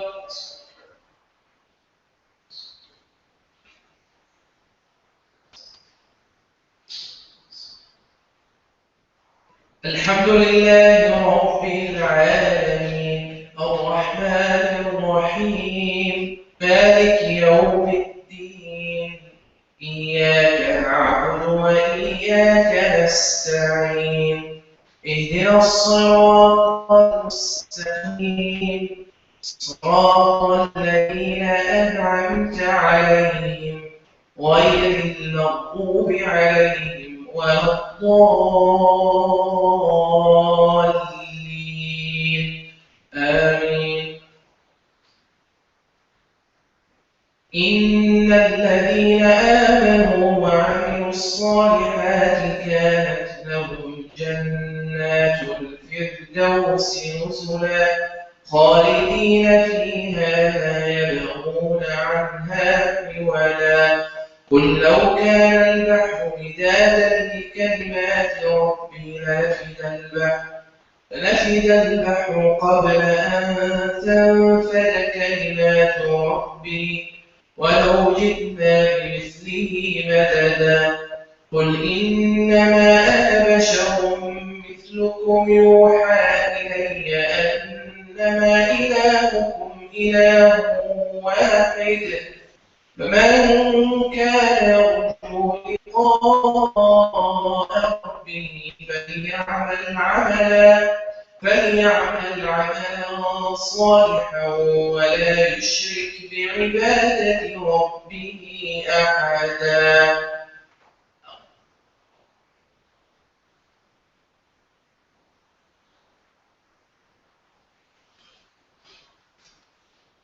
سمع الله لمن حمده.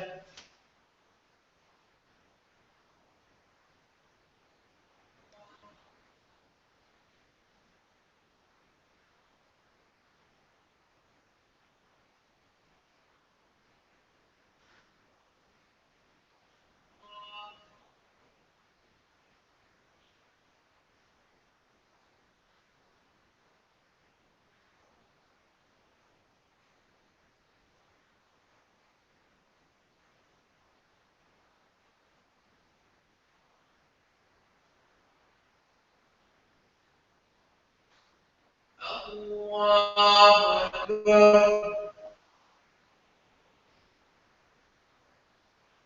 الحمد لله رب العالمين الرحمن الرحيم مالك يوم الدين إياك نعبد وإياك نستعين اهدنا الصراط المستقيم صراط الذين أنعمت عليهم غير المغضوب عليهم ولا الضالين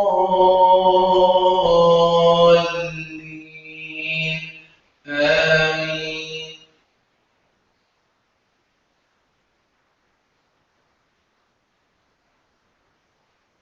قل يا أيها الكافرون لا أعبد ما تعبدون ولا أنتم عابدون ما أعبد ولا أنا عابد ما عبدتم ولا أنتم عابدون ما أعبد لكم دينكم ولي دين.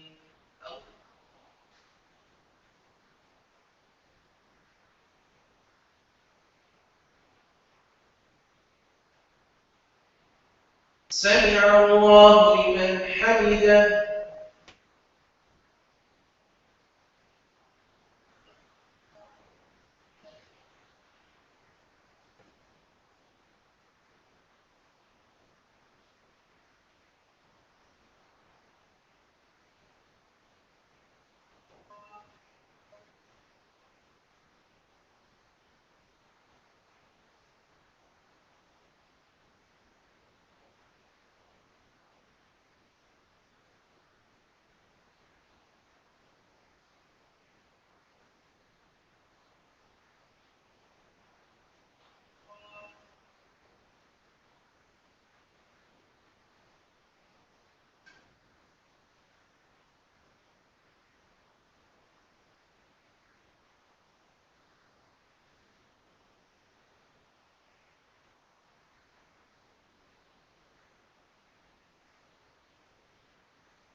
الله أكبر.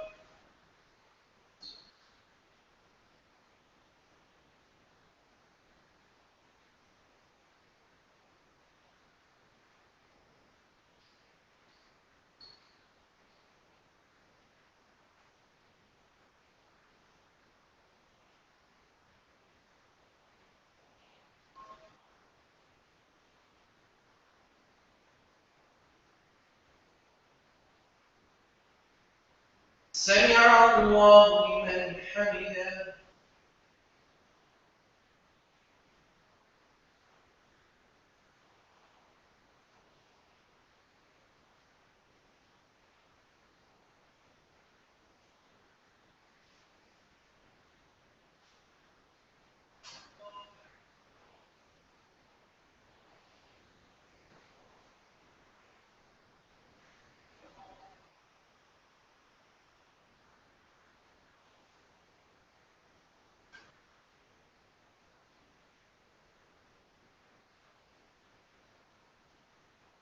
الله أكبر.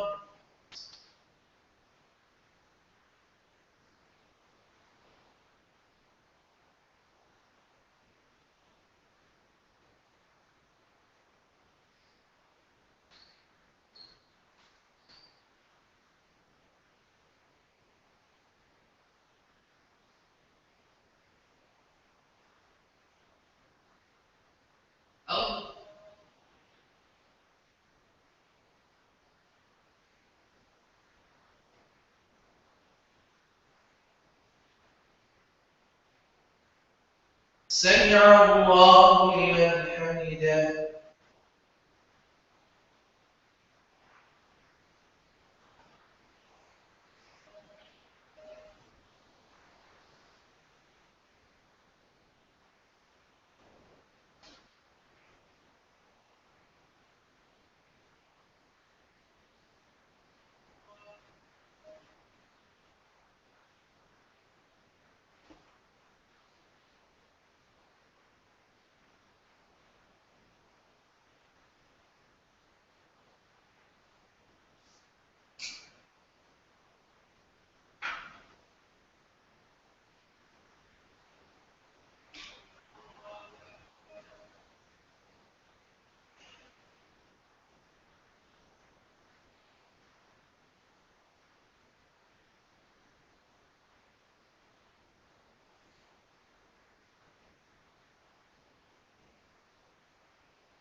Okay, Bismillah, Alhamdulillah, wa salatu wa salamu ala Rasulillah, wa ba'd. So getting back to it, we have Katabatil Bintu, the young girl wrote, Katabatil Bintu Saghiratu, the young girl wrote Kitaban Tawilan, a long book. So we don't want to just say she wrote a book. Kitaban would be she wrote a book. Kitaban Tawilan, she wrote a long book. So we make sure it agrees in gender. Kitaban, do we say Tawilatan? No, we say Tawilan because Kitaban is masculine. If it was Madinatan, this would become Tawilatan. Number 2, it agrees in state. Kitaban, Tanween, no Alif Lam. Tawilan, no Alif Lam, and it has Tanween. Number 3 is case. Kitaban. So if you ask why is Tawilan, why does it have fathas? What's the clear answer, the correct answer? Why does the word Tawilan have 2 fathas on it? Because? What about because of Kitaban? Because Kitaban has 2 fathas, Tawilan also has 2 fathas. Because attributive adjective has to copy and clone the word that is describing. So these are the underlined words are the 2 attributive adjectives. Attributive adjective number 1, attributive adjective number 2. As-saghiratu is feminine because bint is feminine. It has al because bint has al. It has dhamma because bint has dhamma. Tawilan has no al because kitaban has no al. It has fatha, 2 fathas because kitaban has 2 fathas, and it's masculine because kitaban is masculine. So this is the way I want you to envision, to help you. I want you to envision how you're looking at this sentence. If you recall, I told you that when you're looking at a nominal sentence or an equational sentence, you should start drawing boxes. You remember that box example that I gave you? So if I said, for example, al-waladu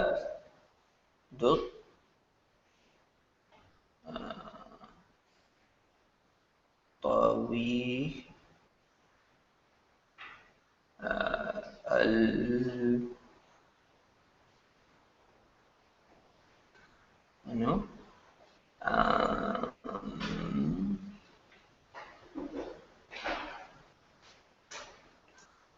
okay.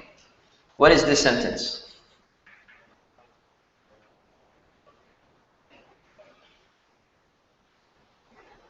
We forgot this already.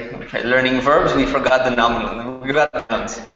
Al-waladu tawilul mu'minu talibun. So I told you when you're looking at this sentence, what you want to do is identify the subject and the predicate. So what you do is you're going to draw boxes around it. So where's the subject?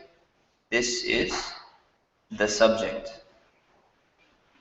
This is the predicate. You have to start getting your mind into thinking subject and predicate. What comes in between? Equal sign. Remember that? Equal sign. So, al-walad tawilul mu'minu, the tall, believing boy, is a student. Okay, so I want you to do the same thing with verbs. So watch this. Kataba Muhammadun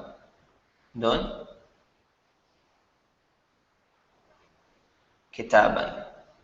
Okay, you're going to put a box around the verb. You're going to envision the verb as being one box. You're going to envision the subject of the verb as being another box.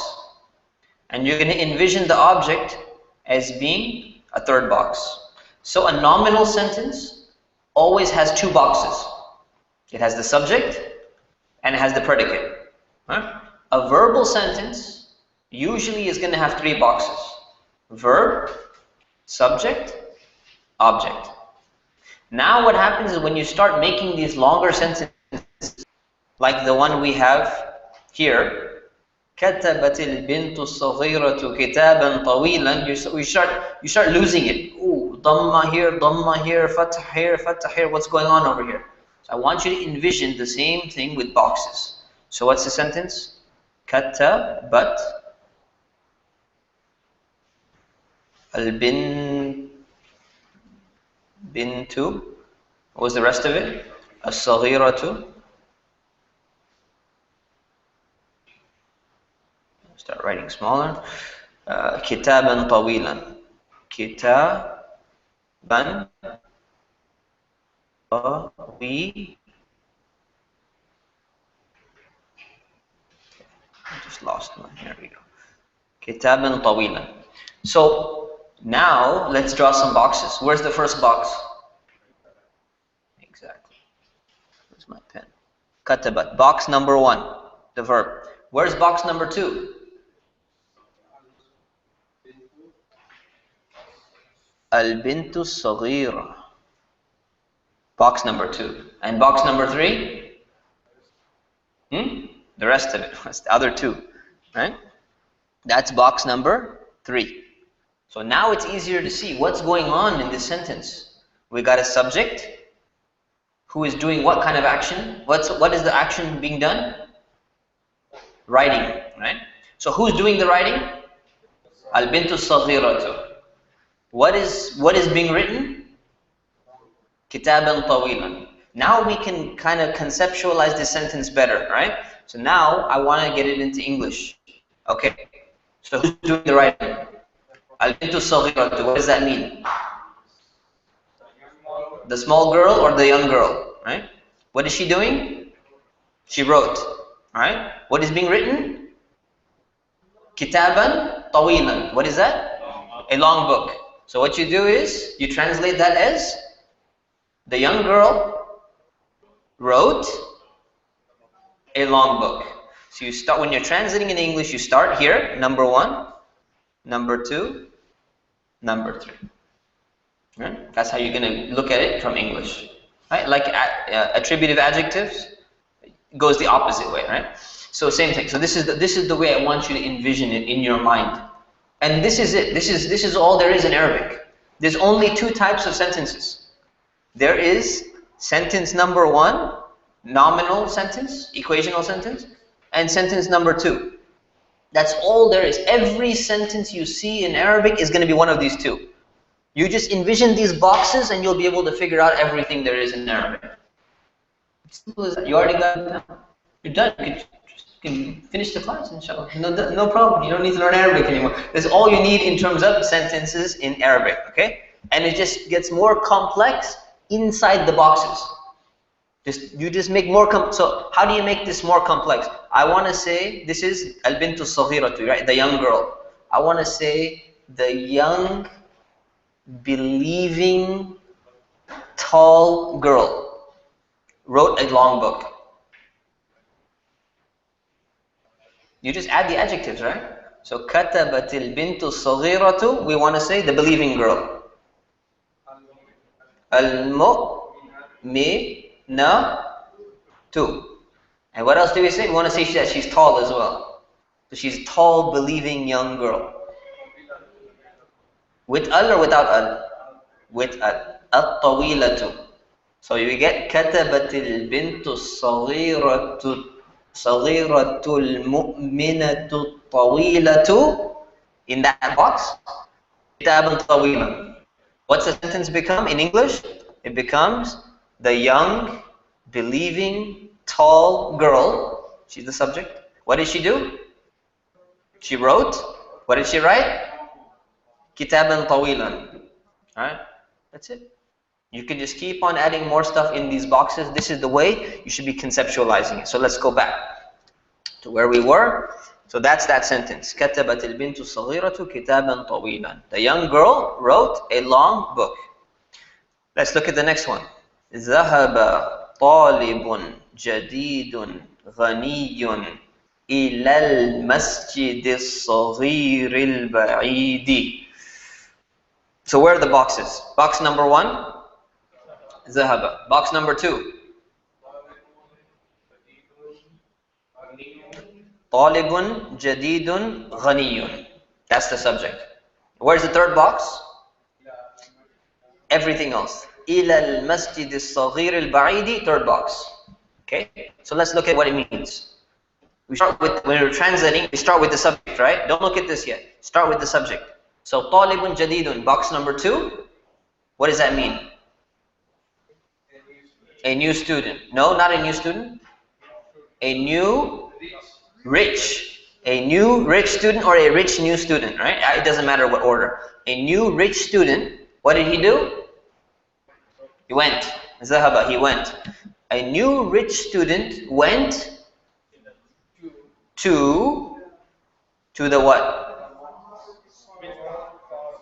To the small faraway mosque.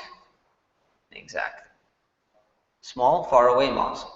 Right? What if we wanted to change this to feminine? ذهبت طالبة جديدة غنية إلى المسجد الصغير البعيد. We don't make masjidati even if it's pink?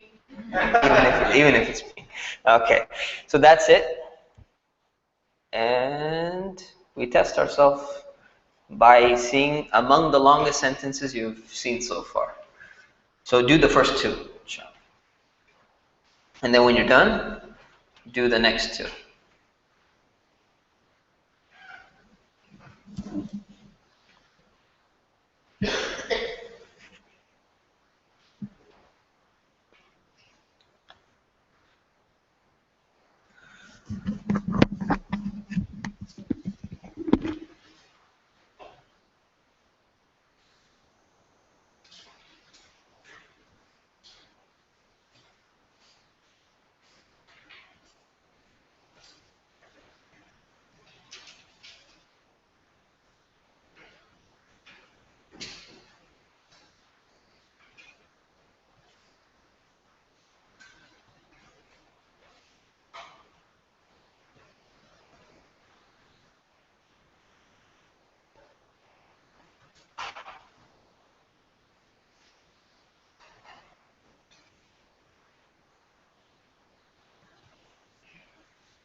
needs more time?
Okay, let's stop and check our answers.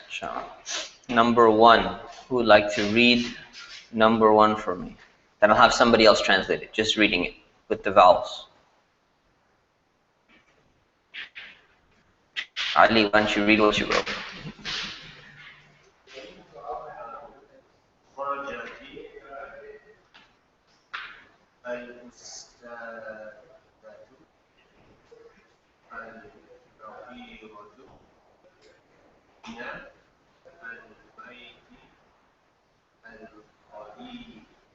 Good.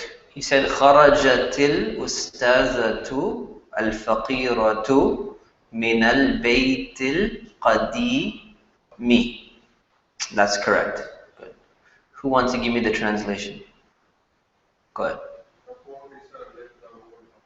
The poor teacher left the old house. Correct. Good. Number 2. Yes. Why not from the old house? So if you translate it as from the old house, that's fine. Both translations are fine. That's fine. But if you don't put from, it's fine. But the min in Arabic has to be there. Don't forget. I said it 3 times. The min in Arabic has, whether in English you forget the from or put the from, it doesn't matter. It's okay. But in Arabic, the min has to be there. Okay? Number 2. Number 2. Yeah, go ahead.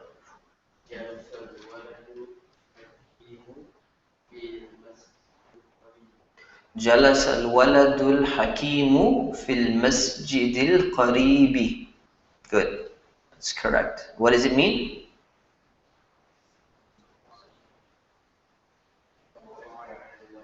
The wise boy sat in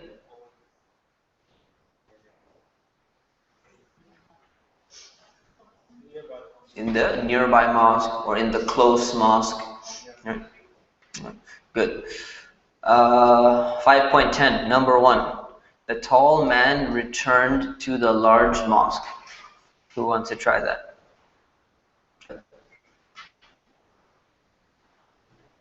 Yeah, go ahead.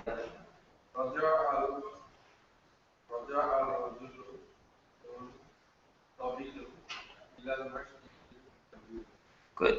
رجع الرجل الطويل إلى المسجد الكبير.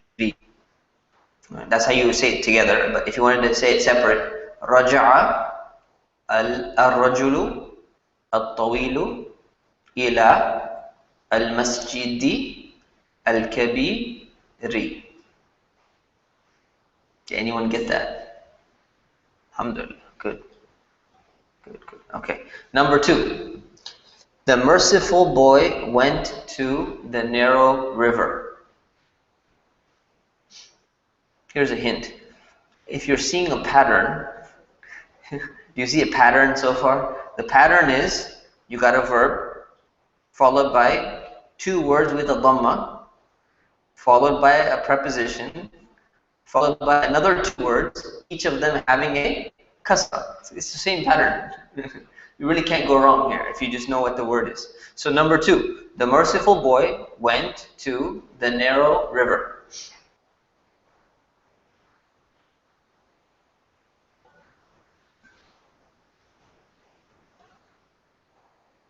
Despite the hint at the pattern, we still have no volunteers. So, Kenny, you want to read what you wrote?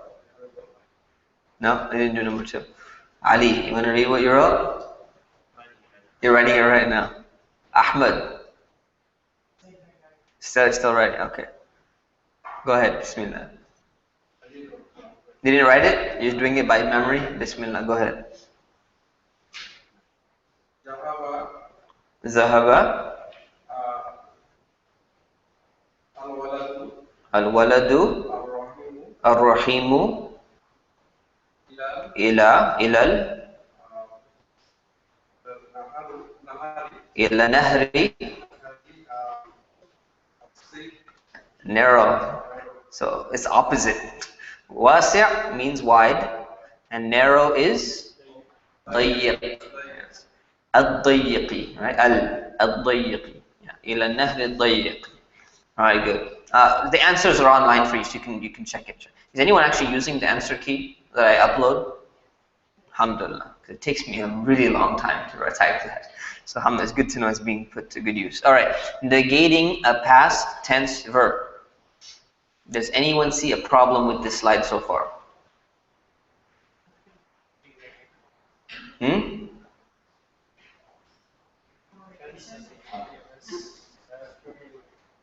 on, the word "the" should not be there. The negating of a past tense verb, negating a past tense verb. See, you should get into this critical mode of fixing your grammatical errors, whether it's English or Arabic. Alright, so you should get into this mode, alright? Because this is going to help you in your Arabic. Alright, so to negate a past tense verb, a ma, which I forgot to write in Arabic, a ma is used before the verb. So what does a ma look like? It looks like this. Ma. With the fatha and alif becomes long vowel, ma. That's what this ma is. So use a ma before the verb. So you just take the verb. What does jalasat mean? She sat down. You put a ma before it, and it means she did not sit down. Right? She sat down, she did not sit down. Ma jalasat. How do you say he did not go? Ma zahaba. How do you say she did not write? Ma katabat. That's it. So we learned. Yes. So this is the point number 2. We have learned that ma can also mean what? I knew I was going to ask that already. But that is when it's preceded by a non-verb. So we said ma haza. Is the word haza a verb? No. So whenever you have a past tense verb preceded by ma, it means negating the verb. Whenever you have ma haza, right, or ma zalika, or something like that, it means what? So the same word ma has 2 different meanings. And we see this in every language. It's in English all over the place. Okay? Like 2 can have different meanings. So same thing. How will you know? You say, well, how do I know? Context of the sentence usually will determine which usage is intended. You'll be able to tell. But one way to tell is, if the ma is before a past tense verb, almost always it's going to be negating it. Okay? So ma jalasat. Because you can't say what she sat. It doesn't make sense. What she sat. It doesn't mean. Alright, so ma jalasat. She did not sit down. Okay? Another, you can also use the subject. Ma kharaja Musa. So kharaja Musa mean? Musa. What does kharaja Musa mean? Musa left. Ma kharaja Musa? Musa did not leave. Okay. How do you say Maryam did not leave? Ma kharajat Maryamu. Good. Very simple. And let's do the first two and the first two.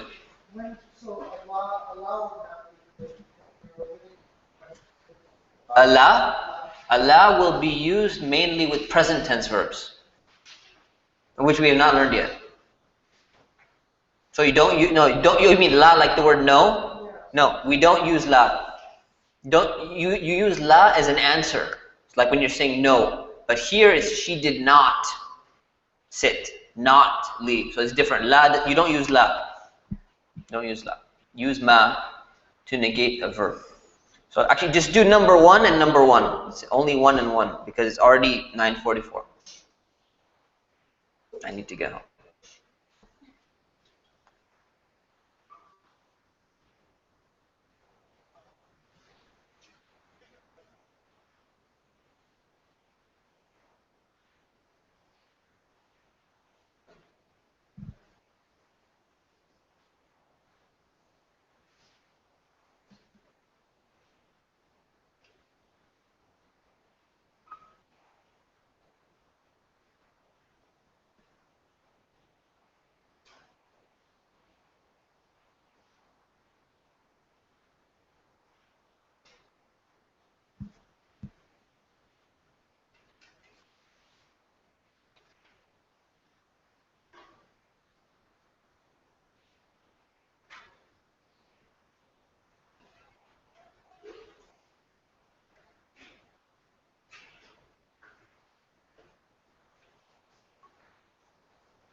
Who's done with the first one?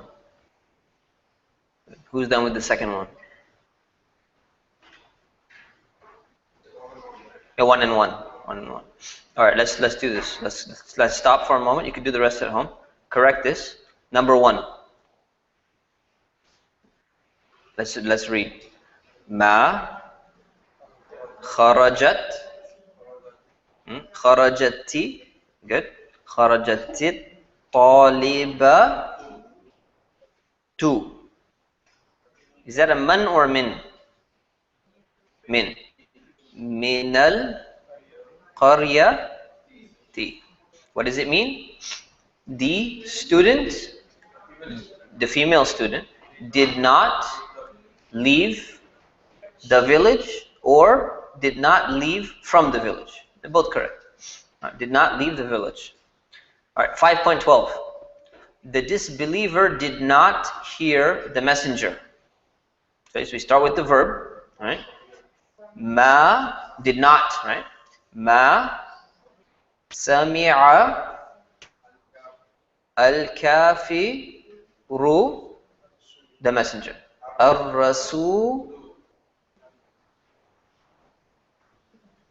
So who's doing the hearing? Who's doing the hearing? The disbeliever, al-kafiru. That's why it takes a dhamma. Who's receiving the hearing? The messenger. So the receiver is the object, which is going to be ar-rasul, li, lu, or la. La. Fatha. Always fatha, direct object. Alright? So it's ma sami'a al-kafiru ar-rasul la. Okay? Huh? Receive meaning, so this sami'a is a verb which means to hear. There's a doer of the action which is hearing, right? And there's one that's receiving the action, meaning being heard. Right? So the object, the messenger, is the one being heard. Right? So that's why it has a fatha, it's object. Right? So meaning there's a doer receiver, meaning the one who's kind of the subject and the object. That's what it means basically. So receiving the act of hearing means being heard. That's pretty much what it translates to. Alright, the last thing, the question where. So the question comes at the beginning of a sentence. Like we've seen the question word ma and man, and both of them come at the beginning of the sentence. So question words usually always come at the beginning of a sentence. So where also comes at the beginning of a sentence, and the word for where was aina. Aina, we saw in the vocabulary list. It may also be preceded by a preposition such as min, but the min is not going to affect the following word. I'll explain what that means. So take a look at this. Aina al-mar'atu. Aina al-mar'atu. Aina means where. Al-mar'atu means the woman. So here you put it is in between. Where is the woman? Aina al-mar'atu. Where is the woman? And this you already know. Hiya huna. What does that mean? Hiya, she, is huna. Here. All right. Another one.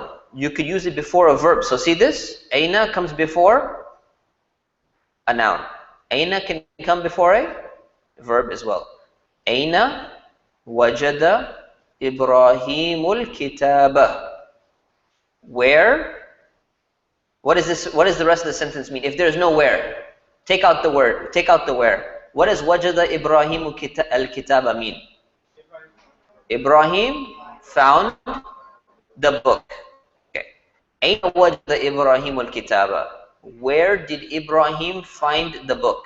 Keeps the past tense, right? Where did Ibrahim find the book? Just put an aina in the beginning of that sentence and it turns into a question. The last thing is, remember, you can actually put a min, which means from, before the word aina. Min, aina.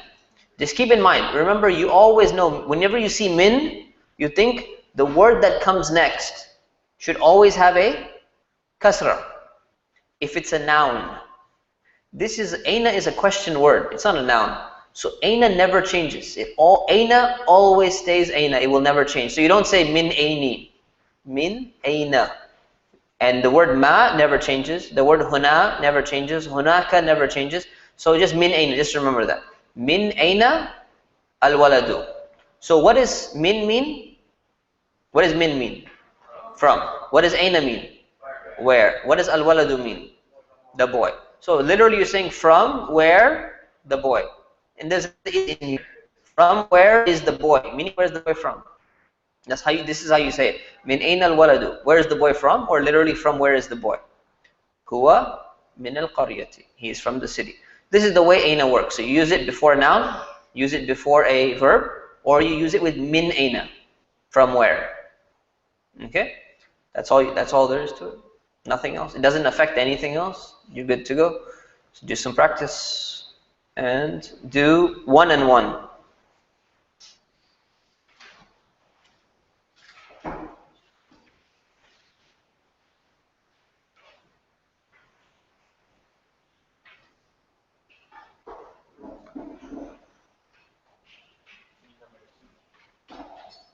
Number 2. Do number 1 here and number 1 here. 1 and 1.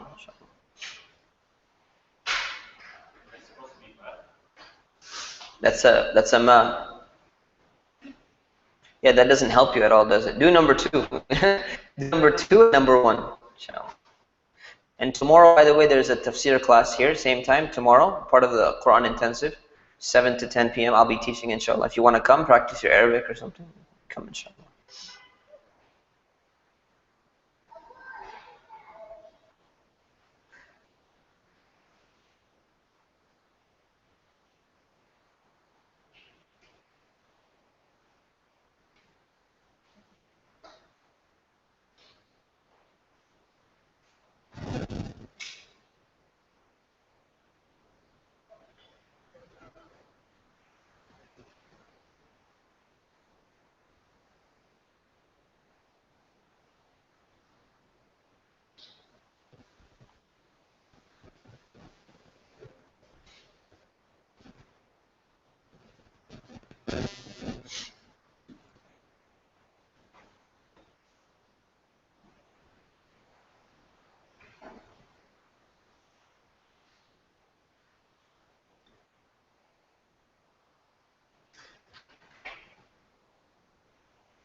Okay, let's take a look at this. Number 2. Aina Makkatun or Makkatan? Huh? Say it with confidence. Makkatu, mashallah. I know I trick some people up, right? Makkah does not take tanween. So, Aina Makkatu. Hiya fil ardi. Right? So what does that mean? Where is Makkah? She, it. It is On the earth. But literally in the earth, but it means on the earth, right? It is on the earth. Number 1, 5.14. Where are Nuh and Isa? Aina, Nuhu or Nuha? Nuhun. Good. I'm not tricking anyone anymore. Nuhun wa Isa. Isa with a dhamma or a fatha? On the last letter? On the last letter? Alif maqsura. So on the scene. Isa on the fatha on the scene. Right. Good. That's it. So this is your vocabulary list. As you can see, it's getting a little bit longer. I took out a few words which are easy. So all you need to do, you print this out, you keep it with you in your pocket. Every time you hear a red light, you take it out, you start practicing your vocabulary. Every time you go on a coffee break, practice your vocabulary. Sitting in a doctor's office waiting, practice your vocabulary. Don't do this while driving on the freeway though, okay? I will not take responsibility for what you do while driving, inshallah. If you're at a red light, do it, inshallah. And inshallah, keep working hard. Don't forget tables and chairs, inshallah, if you could help out. Assalamu alaikum.